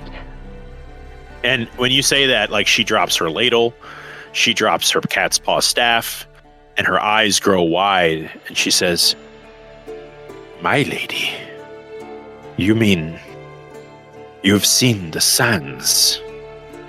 You've seen the pyramids? You saw Bast? It was her. Was she as radiant as in my dreams?" I'm sure she was. Yeah, her eyes are like super wide and like fixated on everything you say. What did she tell you? Not very much, other than the offer to bring me back, which I accepted. Azia just like leaps into your arms in this huge, well, for her, she's rather tiny, wraps her arms around you. "You've been blessed by the cat herself. The goddess of the sands blesses you. This is a great day, Iona. Take it. Do not let it go. The warmth of Bast fills you. Blessings on you on this day. Wonderful." And she kind of like straightens up and kind of straightens your robes. She's like, "I'm sorry. I was overcome with joy." Kind enough in the moment. Yeah. And she's just gonna kind of like wipe a little tear from the corner of her eye, and she picks up her cat's paw staff and the ladle and just sort of like very distractedly continues boiling this stew, which now for some reason has like a gold glitter about the surface. Something about the magic she's weaving into it has a little more pep in its step. Some kind of magical spice she's added. Where's the I don't like sand meme? And she's not going to say much. She's just going to kind of shoot Iona a pleased with herself and with everything look at it occasionally and stir this up and it's not too long. I mean, it's stew. It takes a little while to simmer, but in time it's going to become edible and servable, and she's going to kind of spoon some out to everybody who wants some. Levon is a little hesitant to take it. And at this point, Ellie, I'm going to turn Levon over to you. I feel it's appropriate at this point to give you the reins of your brother You may speak for him and act on him as you will. Yeah, Levon is going to look at it, and he's going to. I mean, we've kind of spent our whole lives in a place where it's like, okay, is the poison in the food like poison that's just been in there because the kitchen felt like adding a little to build up everyone's immunity, or is there poison in the food because Ara's decided that she wants to kill us by adding, even more poison to the food that probably already had a little bit of poison in it? But once he's done his sort of cursory check, and I'm guessing that there's nothing in there that's going to kill him, he's going to be just eating it, like not really messily, but he is doing like the most efficient way to get food into him whilst also not making a huge mess of it. And once he's done, he is going to be... I mean, he still looks rough, but he's looking stronger. And once we've done that, I think Levon's going to ask around if anyone's got any paper and a pen. We found some paper and some writing materials all throughout. Okay, so, yeah. And so Levon's going to, he's going to go and he's going to get that paper and that pen, and then we're just trying to figure out the language that would be most annoying. The most annoying. Actually, do you know what languages does Kravish speak? Because that might add to this a little. I can speak Comic, Draconic. I can also speak Gnomish. Okay. From my times in the jail cell with my gnome friend. That is adorable. Yeah. In fact, do you know what I'm going to do? I just because it would mean that the person we're going to send it to would have to go through the trouble of translating it, and therefore it makes it more annoying. And also because it means that Kravish will be able to read it over our shoulders, because Levon's not concealing what he's writing. So he's got this full piece of paper, like the fantasy equivalent of A4, and writing very, very, almost calligraphy. He's really just, writing out, and he's writing, "Dear grandmother, comma, new line. Your daughter's dead, full stop." And then he signs his name, and then he passes the paper over to Iona and the pen, and she signs her name, and they sort of, let the ink dry and then fold it up. And then, no longer writing in Draconic, writing in Elvish now, but it looks like an address. It looks like an address. And based on some things, because I'm guessing, you wouldn't be fluent in Elvish, but you'd know a few things about, like, what it looks like. So it looks like it's somewhere in the Jasperwood, because you see an Elvish word which looks a bit like you think it might mean the Jasperwood. Okay. And then Levon just sort of looks up at you and says, "We're going to have to send this at some point." Is going to kind of step in and say, "Well, listen, I'm going to be penning some correspondence to our contacts in the Empire about what's going on here. I can send it along if you'd like. We got couriers that run through these parts every now and again. We can send for one." "Well, that's convenient." And then he'll give you the letter so that you can send it off. All right. Baranor and party. Yes. You traipse through the mud, and mind you, we're at a period of time in the year where spring is starting to rear its head. There's very little snow on the ground anymore, but it's very wet. There's a lot of the snow melt has affected the ground. So this mud, you're all getting rather dirty. It's starting to get late in the evening. You travel about 2 miles into the Garden of Mist to the northwest, almost like you're traveling back the way you came when you first came here. This is the direction you'd go to get to Brackenshire. Okay. Although it's not on the Western Road, you're striking out into the wilds itself. You come upon very fresh tracks. They get fresher as you go, but they're becoming much more frequent, meaning there's less space between them. Someone is slowing their gait. And you know, at a certain point, Luna stops dead in her tracks. Her hackles go up, and only you would hear this. You hear the lowest, most subtle of growls that's really only meant to signal you. Right. Okay. I'll be more perceptive than I already was trying to be. Yep, that's about the time that you hear a labored breathing, raspy. And you can now hear the slow trudge of footsteps ahead of you. It's pitch black in the woods, and they're further than 60 feet away, so you can't actually see them yet.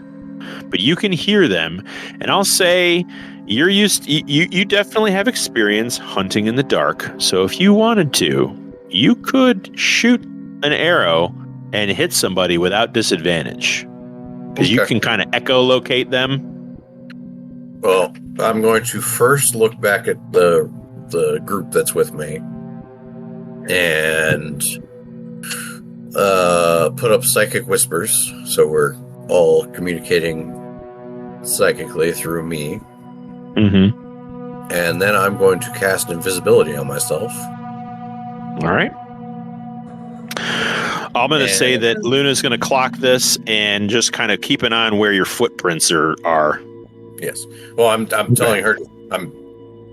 I tell her to stay first before that. Kind of give her the hand signal, stay. Okay. And then I'm going to close the distance to try and get a visual on who we're following.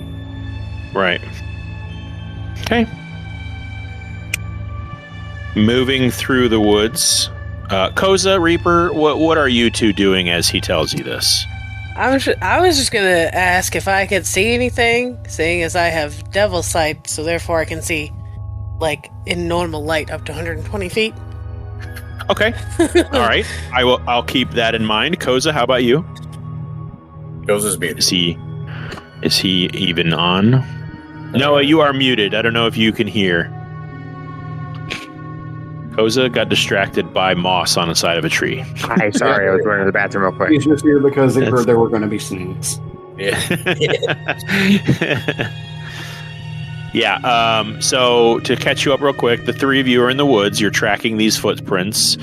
Baranor stopped everybody because Luna got spooked by something up ahead, and Reaper has real good vision right now. Let me see. And Baranor went invisible, by the way, too. I think that's probably important. Well, if Baranor went invisible, then I am going to do so as well. All right. Reaper, you're like, oh, shit. You're all alone now. Well, since it's dark and shadowy, I can also cast invisibility. Right on. No, that's great. Okay, the three of you go invisible, and now Luna's like, shit. Luna's Good thing she can smell all of you. yeah. In the best way a wolf can understand, she's like, oh, they're doing their magic thing. Yeah. Reaper, you definitely can see a hunched, robed figure about 100 feet ahead of you, traipsing through the light layer of melting snow over mud. This person, you can hear, has labored breathing, So you're gauging they're between 40 and 60 years old, perhaps. If they were human. Maybe much older if they were an elf, obviously.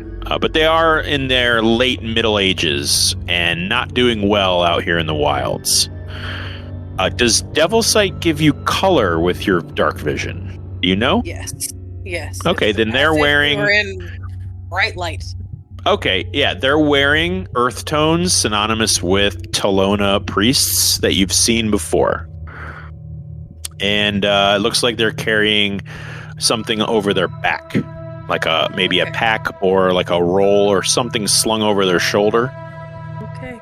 And they don't seem to notice you. Yeah, they don't seem to notice you guys. It seems like they're just moving in this direction, but they are at the end of their energy level for sure. Okay. Do you share this with the rest of us? Yes, I do. Okay. The walking route were the Talona supporters, right? Well, they were converts, but yeah. Right. I'll say this guy's dressed exactly like the other magic users that you've killed already. Okay. Mm-hmm. Okay. I'm going to communicate with the group to move in front of his path a bit ahead of him, and then signal to Luna through our psychic connection to let out a little wolf howl. Okay. You're all invisible, so I'll need 3 stealth checks at advantage, just so that you don't spook him, because he can still hear you. Yeah. Mine is what is that? 14. Is that an advantage? 25. Okay. Ooh, 18. All right. So, Baranor and Luna, you guys sweep right. Noah, or Koza, you and Reaper sweep left. And... No, Luna's behind him. Okay. So it's a pincher move. You guys are kind of surrounding him, front and back. Luna's going to stay far enough behind where she can see him, but she's definitely keeping very quiet. She's doing that low crawl, like that low wolf crawl. Yeah. And Baranor, you get ahead of him. You definitely can see him now, and he doesn't look like he's looking at you. He's looking at his feet. And Koza and Reaper are sort of side by side. Unfortunately, though, Reaper, you step on a twig and, Return of the Jedi style, snaps. And this guy turns his head to the left real quick. And he doesn't see you, but he's now looking in your direction. And cue Luna's howl. She's going to give an awoo. And... and she's gonna signal him, and he's gonna spin around and make a whole lot of noise as he stumbles on his butt. And you can now see he has a very gaunt face, salt and pepper running through his short hair, his long beard, and he's missing a couple teeth. He's got dark circles under his eyes, and this object that he was carrying over his back spills onto the woods beneath him, and he's gonna kind of grunt a little bit in fear, and looks like he's gonna scramble away from Luna towards Baranor. And as soon as he's within 5 feet, I'm going to drop invisibility and just hold a dagger pointed at him, like, okay. Where you go? As you drop invisibility, he extends his hand. He's going to cast a firebolt at Luna, so I'm going to make an attack for that, but after that moment is when you can go ahead and corner him with your dagger. Sure. So, that's really good. That's a 26. That hits. All right.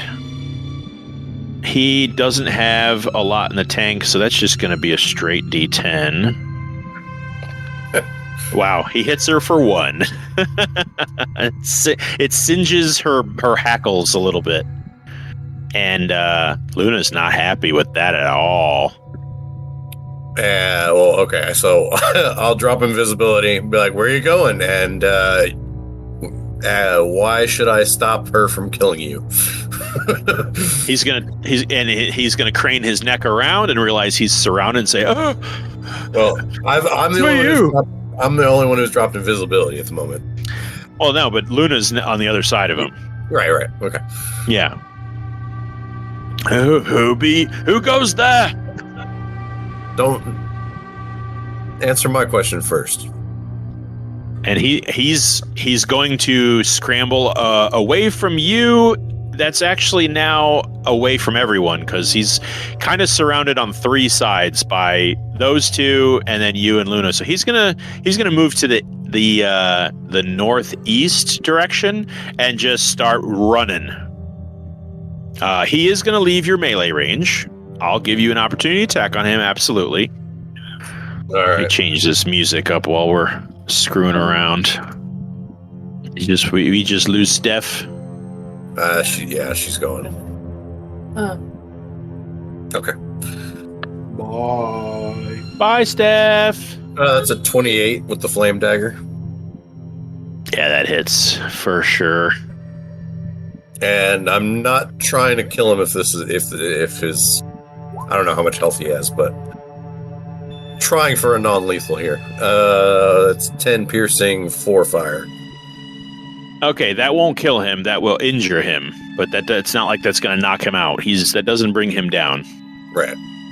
But where you want to stab him? Definitely ruined his day. What's that? But it definitely ruined his day. Yeah. It hadn't been thoroughly trash enough. I'll get him in whatever arm he raised to cast the firebolt. All right, I'll consider that arm disabled. And you pierce him with your flame dagger. Little jets of fire race along his shoulder, up his neck a little. And he just sort of reels. And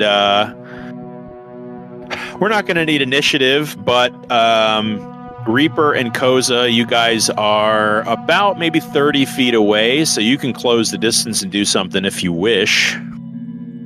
You'd have to drop invisibility, obviously, if you did anything. Otherwise, I'm going to give him a chance. Steph, was that you want to do something? She wants the charm person. Charm person. All right, that's I believe a wisdom save, or is that charisma? Would I drop invisibility if I readied a spiritual weapon? Yes, if you cast a spell, it does. If you cast a spell, but if you hold it, I don't know if you can. That's a good question. I'll say no. Okay. I'll say you can hold that. Then I'm just gonna keep it ready, just in case. Okay. Yeah, because you can act and cast that at the same time. That's a wisdom saving throw. Okay, let me give him a wisdom save. Natural 1. Yeah, he is charmed. Yeah, so with fire racing across his shoulder and a dagger firmly in his arm, he's gonna settle down real nice and be real calm. He just kind of sits there with his arm on fire and just be like, can't. So she's going to drop invisibility with charm person. So as soon as she's visible, he's going to look at her and go, "Oh, you're here. What do you wish of me, master?" I'm going to say it only makes sense. He's going to look real annoyingly at Baranor, though. What does charm to do? Well, that's conditions.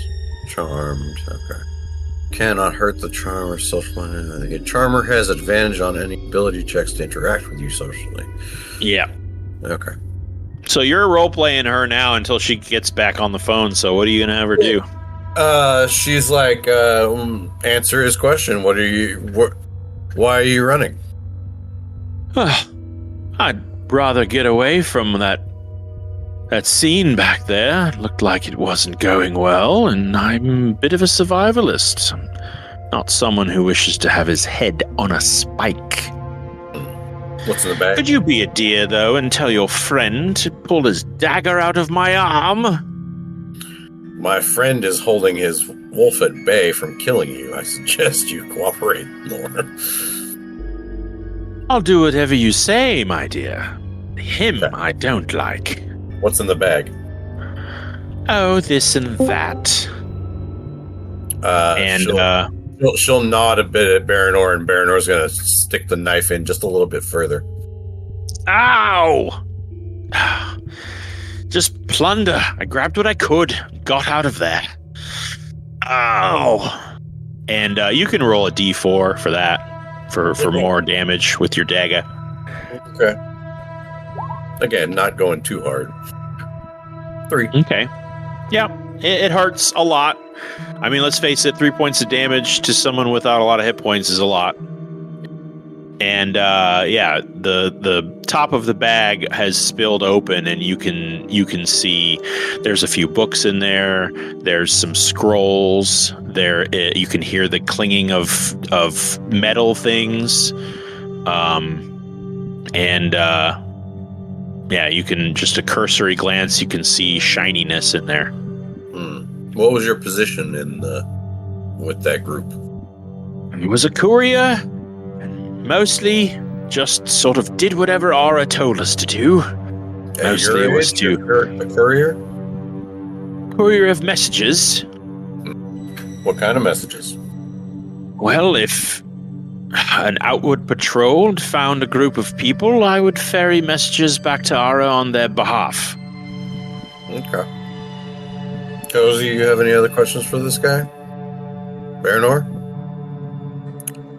What is the airspeed velocity of a coconut laden swallow? African What's or the capital European? of Assyria? Yeah, I was waiting for one of you. I don't know that. No, I'm good. You're good? Yep. I'm good. Oh, Luna. And Luna's gonna just go right for the throat. All right, go ahead and make an attack at advantage because he is prone and pinned. He's sort of helpless. I'm guessing a 28 hits. Oh yeah, A whole whopping 8 piercing damage. yeah. Well, we're gonna call that enough to rip open his throat because she went for a specific body part. So I'm gonna say the 8 the 8 piercing is just what she did with her bite, and he is now bleeding out. Okay. Baranor will go and search over what's in the pouch. So it's a kind of like a burlap sack, and it really looks like he just like cleared a shelf into the bag. It doesn't look like he grabbed anything. Nothing in here. There's no repeats of anything. He just kind of grabbed what he could. There's 27 gold worth of like cups, like chalices, things like that, but they're not like jeweled or anything. They're just kind of like pewter cups and things like that. Knickknacks. There's 3 books, and one of them is rather interesting. It's a book on horticulture. And the other 2 are sort of ponderous tomes of really a little note.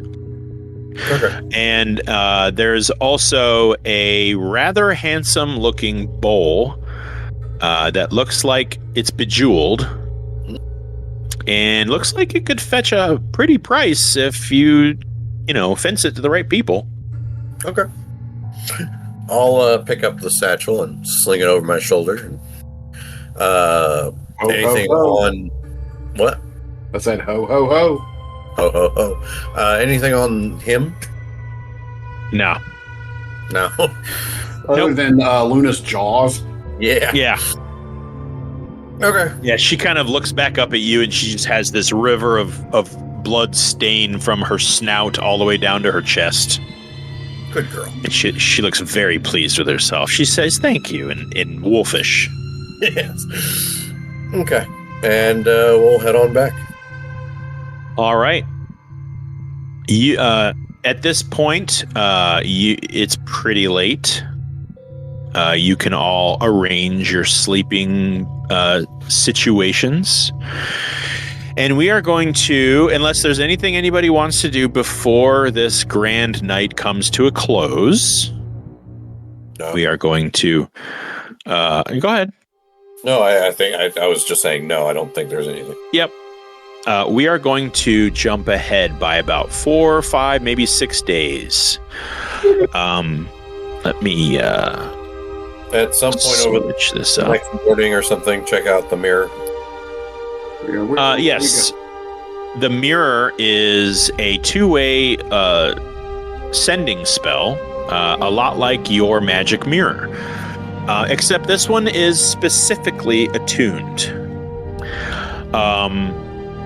It's meant to send and receive to one specific location. It's anchored to that location somewhere in the Far East. You don't know where, because you'd have to speak the command word, and you don't know it. Okay. It's a large, wondrous item. Where yours is a magic mirror, this is like a limited magic mirror. The Iona lookalike zombie is in this room, right? No, she's in the floor beneath you. Ah, okay. Never mind. I had an idea, but that's all good. Okay. I think that's all, really. I mean, we'll keep track of that, but I don't think we can do anything with it, really. Unless anybody else has any ideas. No. So you said we're getting our long rest and we're jumping ahead? Yeah. So everyone can go ahead and apply a long, well-deserved rest. Reset your hit points, your spell slots. Fill your bellies. As I'm sure Baranor and Luna will do their due diligence in outfitting everyone with fresh boar. Oh, yes. The Garden of Mist is a plentiful hunting ground. Yuno has sent his request for Imperial intervention and announcement at your success in the Needle. And you all spend the next, we'll say a good week rebuilding and repairing and doing what you can to clean up the Needle in preparation for the Empire's arrival. The tavern is reopened. Unfortunately, there are no original members of the Needle Village here, but there are those that were captured that were sort of taken from their family, and their their livelihood was taken from them, and so they have decided to remain, at least in the short term, to rebuild this place. And someone manages to take over as the tavern barkeep. There's a storehouse, a livery, where a few horses have been gathered and well taken care of. The fires that were burning on top. You do, yeah. You do come across some horses that were scattered around the village. Our horses.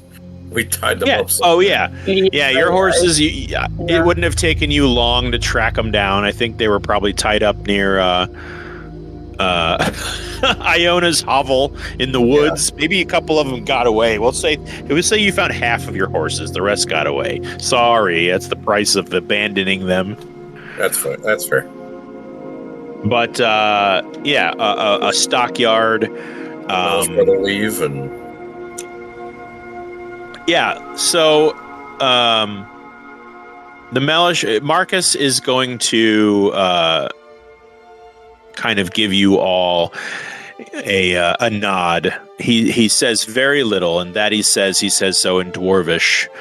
But he approaches you all. You knew him too shortly, but that's not a dwarf joke.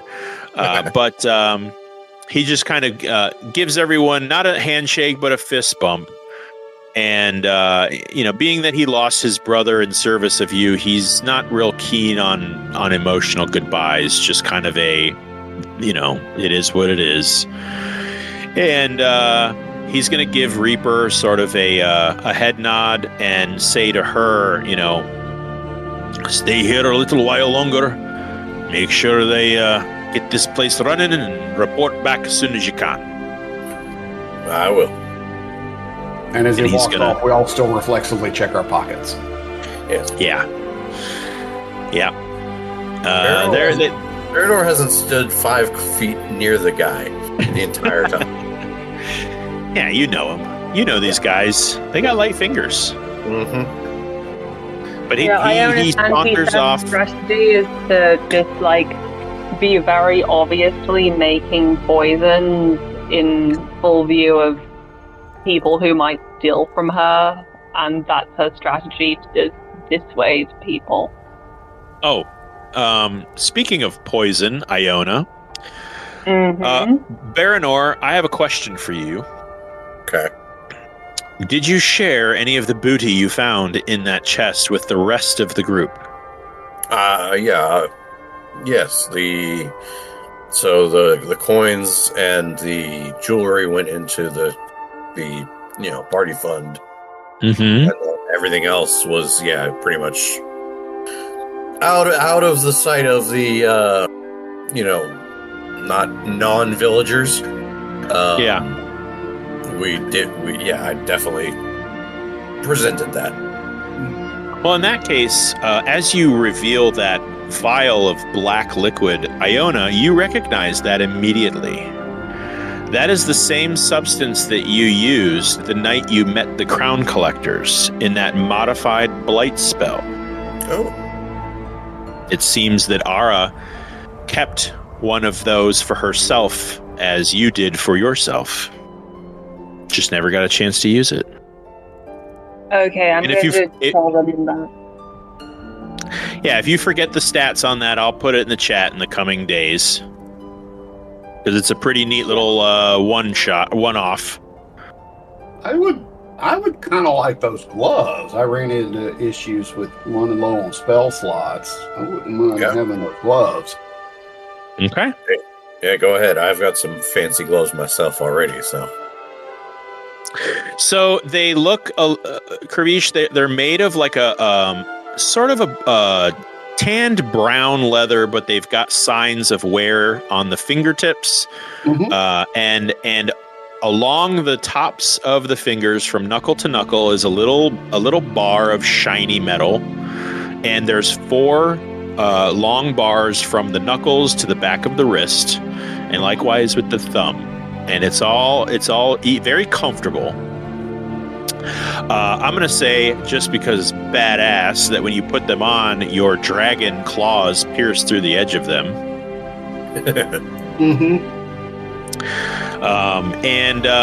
They fit rather well, and as they're magical, they're kind of adhering to the size of your hand, and they do not require attunement. So you get 4 free levels of spells every day. Oh. However, I wish to use it either 1/4, 2 seconds, 4 ones. 3 to 1 or 4 ones. Yep. Gotcha. Absolutely. Kenny's going to be real pissed that he wasn't here today. Well, the week goes well. You guys do your best to contribute to the effort. It looks like locals from the surrounding areas have heard the news and filtered in to lend a hand in reconstructing. It's going to take a long effort, but it's starting to come together. There's a lumber mill at the Needle's Edge that everyone just sort of uses to reinforce damaged buildings, clean up with the help of some of the people that survived all of this. Looks like a lot of them may stay, or at least stay for a while.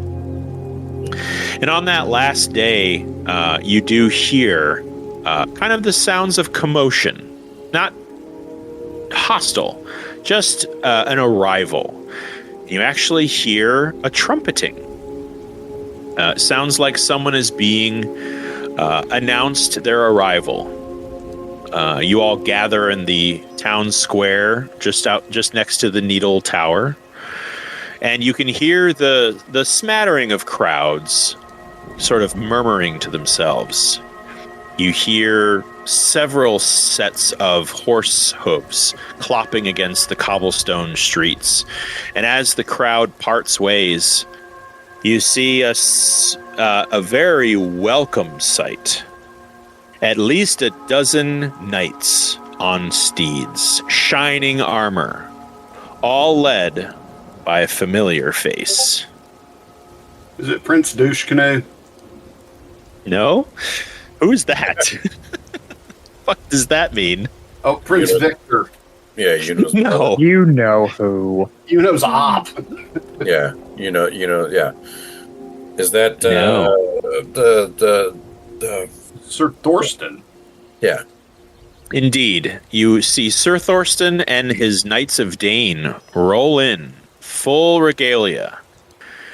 Doesn't see you all at first, but there are several people that sort of wave at these knights in shining armor as they enter the town.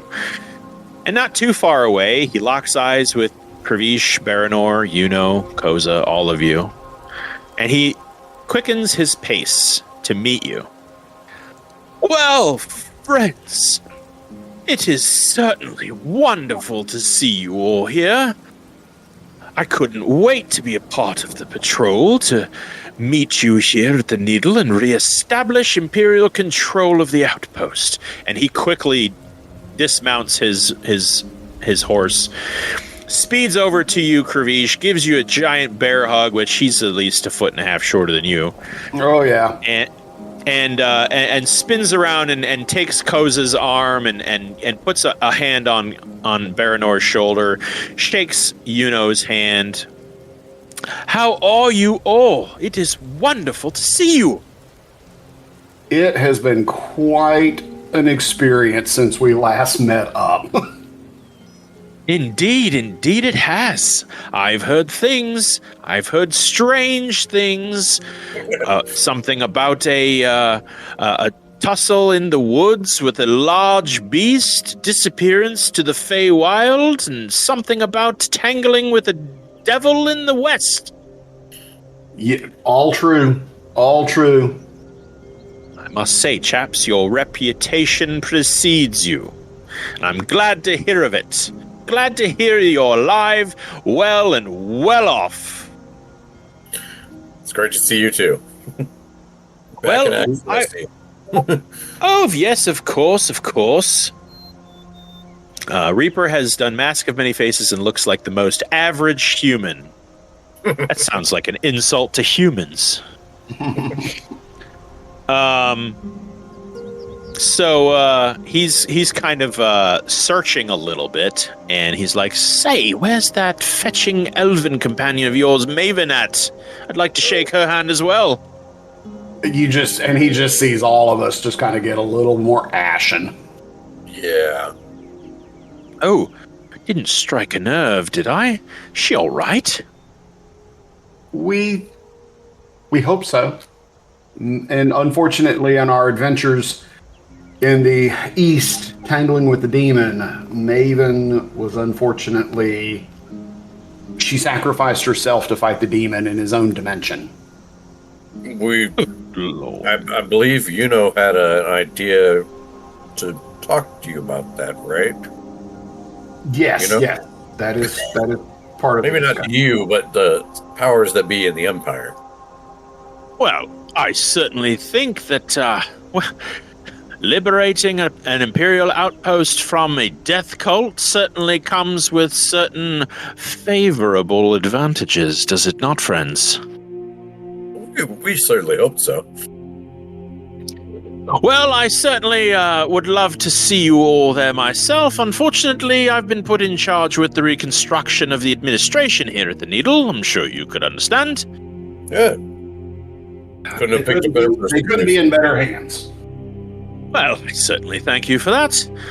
I would love to pass along to you Penelope's love. The children also. They're both doing fabulously well. The wee one definitely keeps us up at night, but as is such with infants in their way, My, I do say, we need to share a mug of ale tonight and swap stories of the past half year. It's certainly been a interesting time in my escapades on the wilds of the continent. I say, we definitely should share a glass. Sounds fine to me. Sounds fine. We managed to get some measure of the ale is comfortable as it has been, but we've got some measure of civility about us here. Yeah, did you happen to bring the ale with you? And yeah, as if on cue, he says, Harold, bring the kegs. We're partying tonight. And you see a caravan of wagons behind him, and one of them is touting 3 large barrels, and a rather large rotund driver is currently at the reins. He's like, yep, I'll bring it over to the tavern. All right. Sir Thorsten busies himself for the next couple of hours with, kind of doing his job and organizing. Several Blackguard have arrived as well. The knights do their best to sort of direct the citizenry and the population on how they may be of service, and if they wish to lay claim to certain rights of property. They do their best to investigate exactly what happened here, which obviously will require Thorsten to not interrogate, but to question all of you and perform his own investigation as to the events that led to your redemption of the needle in the name of the Empire. He writes his record. He makes sure everything all the T's are crossed and I's are dotted.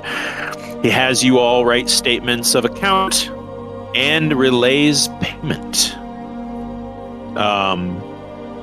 Sir Thorsten, in a quasi ceremony in the town square, addresses you all as the crown collectors of Valandiir, and he asks Baranor, Koza, and in memoriam of Maven, as well as Reaper, to kneel. Okay. Sir Thorsten pulls his sword.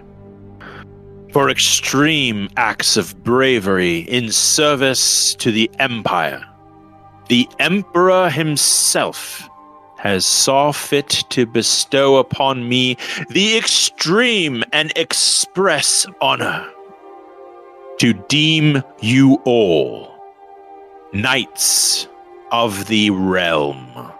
And he lays a sword at each of your shoulders, and he passes Kravish, gives you a very understanding nod of why you were not asked to kneel, and ends with Koza, the sword on your shoulder, brings it back, sheaths it. Now rise, Knights of the Wilds, in service of the greater good. Hurrah! And everyone in attendance raises their hand and screams into the air, huzzah! And you all rise to your feet, now all Knights of the Wild. Sir. And you'll have to forgive me, Iona. He also knights you as well. You may all rise with your new badge of office. He gives each of you a sword. You all have earned a sword as your badge of office. It is a silvered long sword with a stamp of the imperial seal on the crossguard, as well as the bottom of the pommel. It is worth 150 gold, if you were curious. I don't think I got a sword. You lucky ducks. And everyone just sort of approaches you and shakes your hands and gives you words of encouragement and congratulations as you all now enjoy your new status and station within the Empire. I'm smiling like a proud papa. And Sir Thorsten approaches you one last time and says, "Before I head off to continue my duties here at the Needle, I must extend an invitation. The Emperor himself wishes to congratulate you in the capital of Havenscrest, at your convenience, of course." Okay. Yes, liberating a once overrun Imperial outpost is no minor feat, friends. And for so few of you to have managed this, it is something to be commended, and you deserve an audience with the Sovereign himself. Congratulations. Thank you.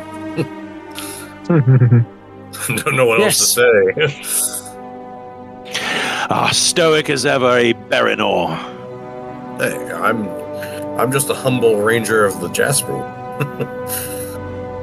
Yes, humbleness indeed. Well, let us continue our duties and party tonight as if we're never going to leave this earth again. That I can definitely agree to. He's going to just kind of give you all a smile, another hearty handshake, maybe a half a hug. He's elated with how proud he is of all of you. And, eventually he's going to disappear into the crowd with his fellow knights and continue his work with kind of building this place back to some semblance of Imperial control. They're going to raise banners of the Imperial Seal to the top balcony of the Needle, as well as several buildings that surround the Needle itself. You're starting to see the old trappings of the Walking Rot burned in the village square, as well as several corpses that haven't been quite picked up yet by the villagers and brought into a refuse pile. It's starting to look pretty cleaned up around here. Well, that's good. Yeah. So the night drones on, and everyone starts to gather into the tavern. And Sir Thorsten has shed his armor and is wearing one of his fancy dress outfits that you've seen him in before. Not quite ballroom clothing, but definitely looks a lot better. Definitely something Kravish would be very proud to adorn. Drinks are had. None of you pay for a goddamn thing. Everyone throws drinks before you, and there's a little party of dwarves that looks like they've come from some nearby mine to party with everyone that does their best to drink everyone under the table. Kravish is paired with a little halfling and a gnomish woman who all bring instruments to party it up and dance the night away as tales of the crown collectors liberating the Needle are sung from one end of the tavern to the other.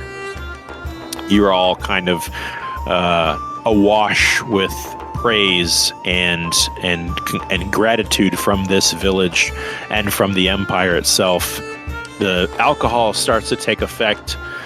A few of you find yourselves a little tipsy, maybe a little brave, a little courageous. Iona, you're definitely the least at home with all of this attention brought upon you. But it definitely feels good to be appreciated, at the very least. Azia is uncharacteristically quiet tonight. She sort of keeps to herself at the corner of the tavern and just kind of sipping on a beverage and eating a little bit of bread and meat. And Iona, you find yourself kind of wandering in her direction. Yeah, I mean, Olive's sort of been looking out for Levon. I'm just going to make sure that before I go over to Azia, that Levon is sort of in a stable place, because I mean, we've been together for a few days now, and the Crown Collector's also seen my brother for a few days now, and sort of, when people were first getting to know Iona, she was very closed off as a sort of, if she didn't exhibit any emotion, then that was her way of surviving. Levon has come into the Crown Collectors not as an official member of that, as in he's come into their orbit as sort of, he's not had a chance to build up that facade. So he's come in without his sort of shield and doesn't really seem to know where to go from there. And so he seems a little delicate even by the standards of what he's gone through. So Iona is going to make sure that her brother's sort of not going to do anything stupid, because he might, because he's got his own way of dealing with when he's not feeling great, and it usually leaves some kind of mess. So I'm going to sort of he's surrounded by, leave him enablers right now. Surrounded by what? Sorry, I've got some I said, and he's surrounded by enablers right now. We are, a lot of negative influences. Oh, no. Like, Levon's got, maybe 4 things he does when he's feeling absolutely terrible, and he'll only do one of those things, but, he will do that one thing and that will be enough, but it ranges from, drinking as much of whatever hard liquor is available to pass out. He's not doing it to have fun, he's having it to pass out. Or he's just gonna play music really intensely for a while. Or he's going to find and kill the shit out of something that needs killing, but there's not really much an opportunity to do that here. Or he's going to sleep with a woman he should absolutely not be sleeping with. And it's going to be one of those things. So Iona's just sort of trying to make sure he's in a space where he's not going to do probably any of that, or at least, not that, but that's one of the 4 things that he doesn't. I'm gonna say he tries all of that, gets way too drunk, tries to play something on a lute, and promptly passes out face down on a table into a pie. And he's able to breathe. You're checking to make sure he's breathing. He's on the outskirts, and he's got 2 large burly lumberjacks on either side of him, kind of slapping him on the back, and he's just sound asleep. And you feel pretty confident that he'll wake up in a few hours and toddle off to bed. Yeah, I'm just gonna clean him up a little. I'm gonna leave him. I'm gonna clean him up a little. I'm gonna leave him there, and I'm just gonna go to I'm actually before I go to his ear, I'm gonna go to Kravish. So I know he's the one who's got the gift of the gab, and I'm going to say to him, look, if Levon wakes up before I get back, just watch out for him, because knowing him, he look, it's God, how do I put this delicately? He's very effective at choosing women that he's likely to be effective with, given that most do not go with. I'm sorry. You're gonna have to repeat that. You garbled a bit, and yeah, we lost you a little bit. A lot of, I don't know how much of the there's someone is setting off a lot of fireworks where I am right now, and I don't know if it's So I don't know how much of that is coming through, but it's making it's quite hard for me to actually hear what people are saying. Okay, so I basically sort of says like the gist is that Levon is if he wakes up, there's a non-zero chance that he is going to Iona's not worried about Levon getting rejected, because he knows exactly why he might get rejected. So he will only really go for someone where he has a very, very high chance of success. But the problem is not if he'll get rejected. The problem is the aftermath of his success, because they've got the twins have their own issues with their upbringing, and they know they're not the sort of people who should really be dating. So Iona's never felt safe with anyone, so she's only ever been with someone who she thinks she could beat in a fight. And Levon doesn't believe a relationship with him would lead anywhere, so he only dates people that he shouldn't be dating. So Iona This is basically definitely the concludes caution of a that twin. Yeah. the aftermath is that he is worried that someone's husband or someone's brother or someone's parent is going to be annoyed because Levon has successfully hit on someone's wife, daughter, sister, or just like spiritual initiate who's taken some kind of vow of chastity. It's just like if he goes, it's just going to be some kind of mess. So just like if that happens, just talk him. Iona. Either talk Levon out of it or talk Levon out of whatever trouble is. Iona, look around you. Everybody here is just about blackout drunk and shit-faced. There is going to be enough regret in this town tomorrow to fill Noah's Ark. Iona pipes up. Who said what about an ark? Yeah, Noah. Yeah. No, not that. No, go back to just tune your strings. We'll get ready for the next number. Iona's going to go, someone say ark, and he's going to shoot lightning across the room. She doesn't know what Noah's Ark is, so she gets the gist, and she's saying just look up. Look, back in Denmark, we had a certain status, so he was less likely to get into a physical fight because of this sort of thing, but we're not in Denmark anymore. Wow. And you definitely sound like his sister. Yes. Okay, big sis. I'll make sure he doesn't die, okay? We don't know which one of us is older. Well, if he was awake, he would definitely claim that he was. You definitely feel that Levon is sufficiently protected, Iona.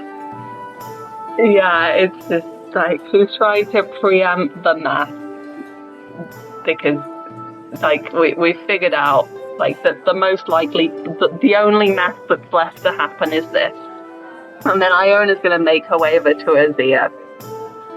Azia meets eyes with you, and you're about 10 feet away, and her energy is a little different than you remember her being this whole time. She's always been very, suggestive and sultry and body positive, and now she seems very reserved, and her shoulders are slumped, and she's just kind of staring down in her bowl and her mug, and she kind of meets eyes up at you, and her gold eyes sort of glow slightly under her hood.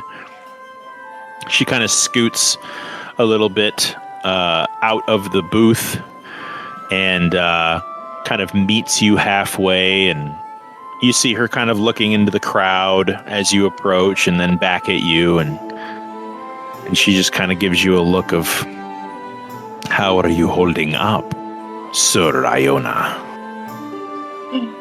I think it's going to be a useful title going forward, at least in the Empire. There's another title I could use, but I've never used it before, so I'll see if I ever want to use it. I'm still praying to her for power. I don't need to specify who her is because I know that Azia knows that I still am going to say, because that is how it has always been. That is the arrangement. I won't say agreement because that would make me practically a warlock. But What's so wrong with that? Azia's going to kind of look down, and she's going to kind of gingerly reach for your hand and take your hand in hers, and again, you feel that warmth. Walk with me, will you, Iona? I go with her. Wherever She's going to lead you out of the tavern, slowly, sultrily. Like she saunters in her way. She leads you around the back, towards the edge of the village of the Needle. It has been so long since I met someone like you, Iona. You are beautiful to me. Such a crushed, damaged girl with a warmth and brightness underneath that she did not even know she had. And she kind of caresses the side of your cheek with her warm cat paw. There is light in you, child. There is light in all of you. Your brother will come to see this, as I have. And you start to notice her eyes glowing a little more brightly than normal. She loses that slit cat eye, iris, and pupil. I knew when you came here, you were special. And she starts to radiate a very subtle inner light. I knew there was something special. And one day, and she begins to shed her robes as they melt away. And from the tip of her nose, a golden radiance shines over her fur. And you'd suddenly notice that she's 12 feet tall. You don't know how you didn't see it before. When you find the light inside of you, when you're ready, you will not need her anymore. And that radiating light almost blinds you. I am so very glad to have met you, child. When you're ready, if you're ready, I will be waiting when you don't need the darkness to power you. At that moment, child, and her voice starts to echo in your ears. It's almost too bright for you to see. Take my hand, and I will guide you out of the darkness. Her voice echoes. The bright, blinding light shines to where you have to close your eyes away from it as it radiates and pounds into your vision until all goes quiet, all goes dark. You find yourself alone at the edge of the village. Azia, nowhere to be found, except the warmth remains in your fingers, in your hands, in your heart. And that's where we're going to end the session today. Phew. Dude! Woo! Like you're a god. Oh, like she's the only one, Kravish. Hey, Pretty it's sure a everybody here has. Okay?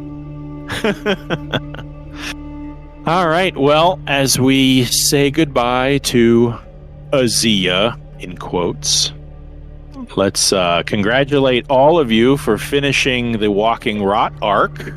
Everyone give yourself a standing applause. Yeah. We got some new titles, some new weapons, some new gear, and some real Imperial favors to cash in. Mm-hmm. So, I hope you all enjoyed finishing that storyline. Ellie, it was a profound pleasure to roleplay all of that with you. I'm really glad that Iona is back with her brother. Yeah, it's been a lot for the two of them. Yeah.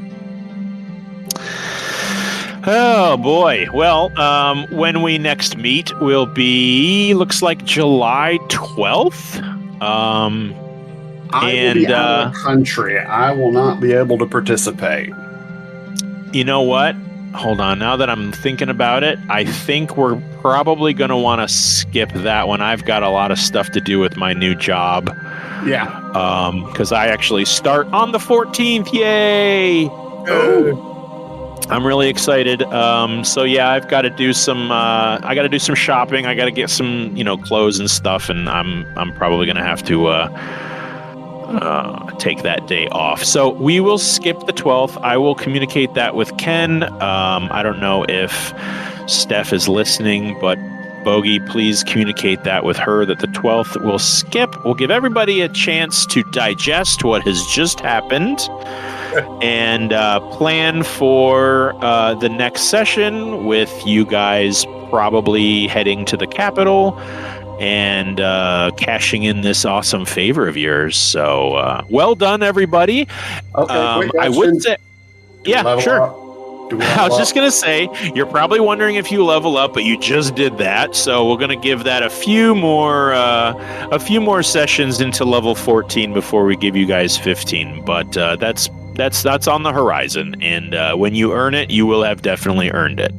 So congratulations, everybody. And that was a lot of fun. I'm whipped. I need to go have a drink and kind of deal with the emotions of all of that. So thanks everybody for showing up, and I will see you guys on, it looks like, the 26th of July. All right, everybody. All right. I will see you on the next one. Bye. Bye.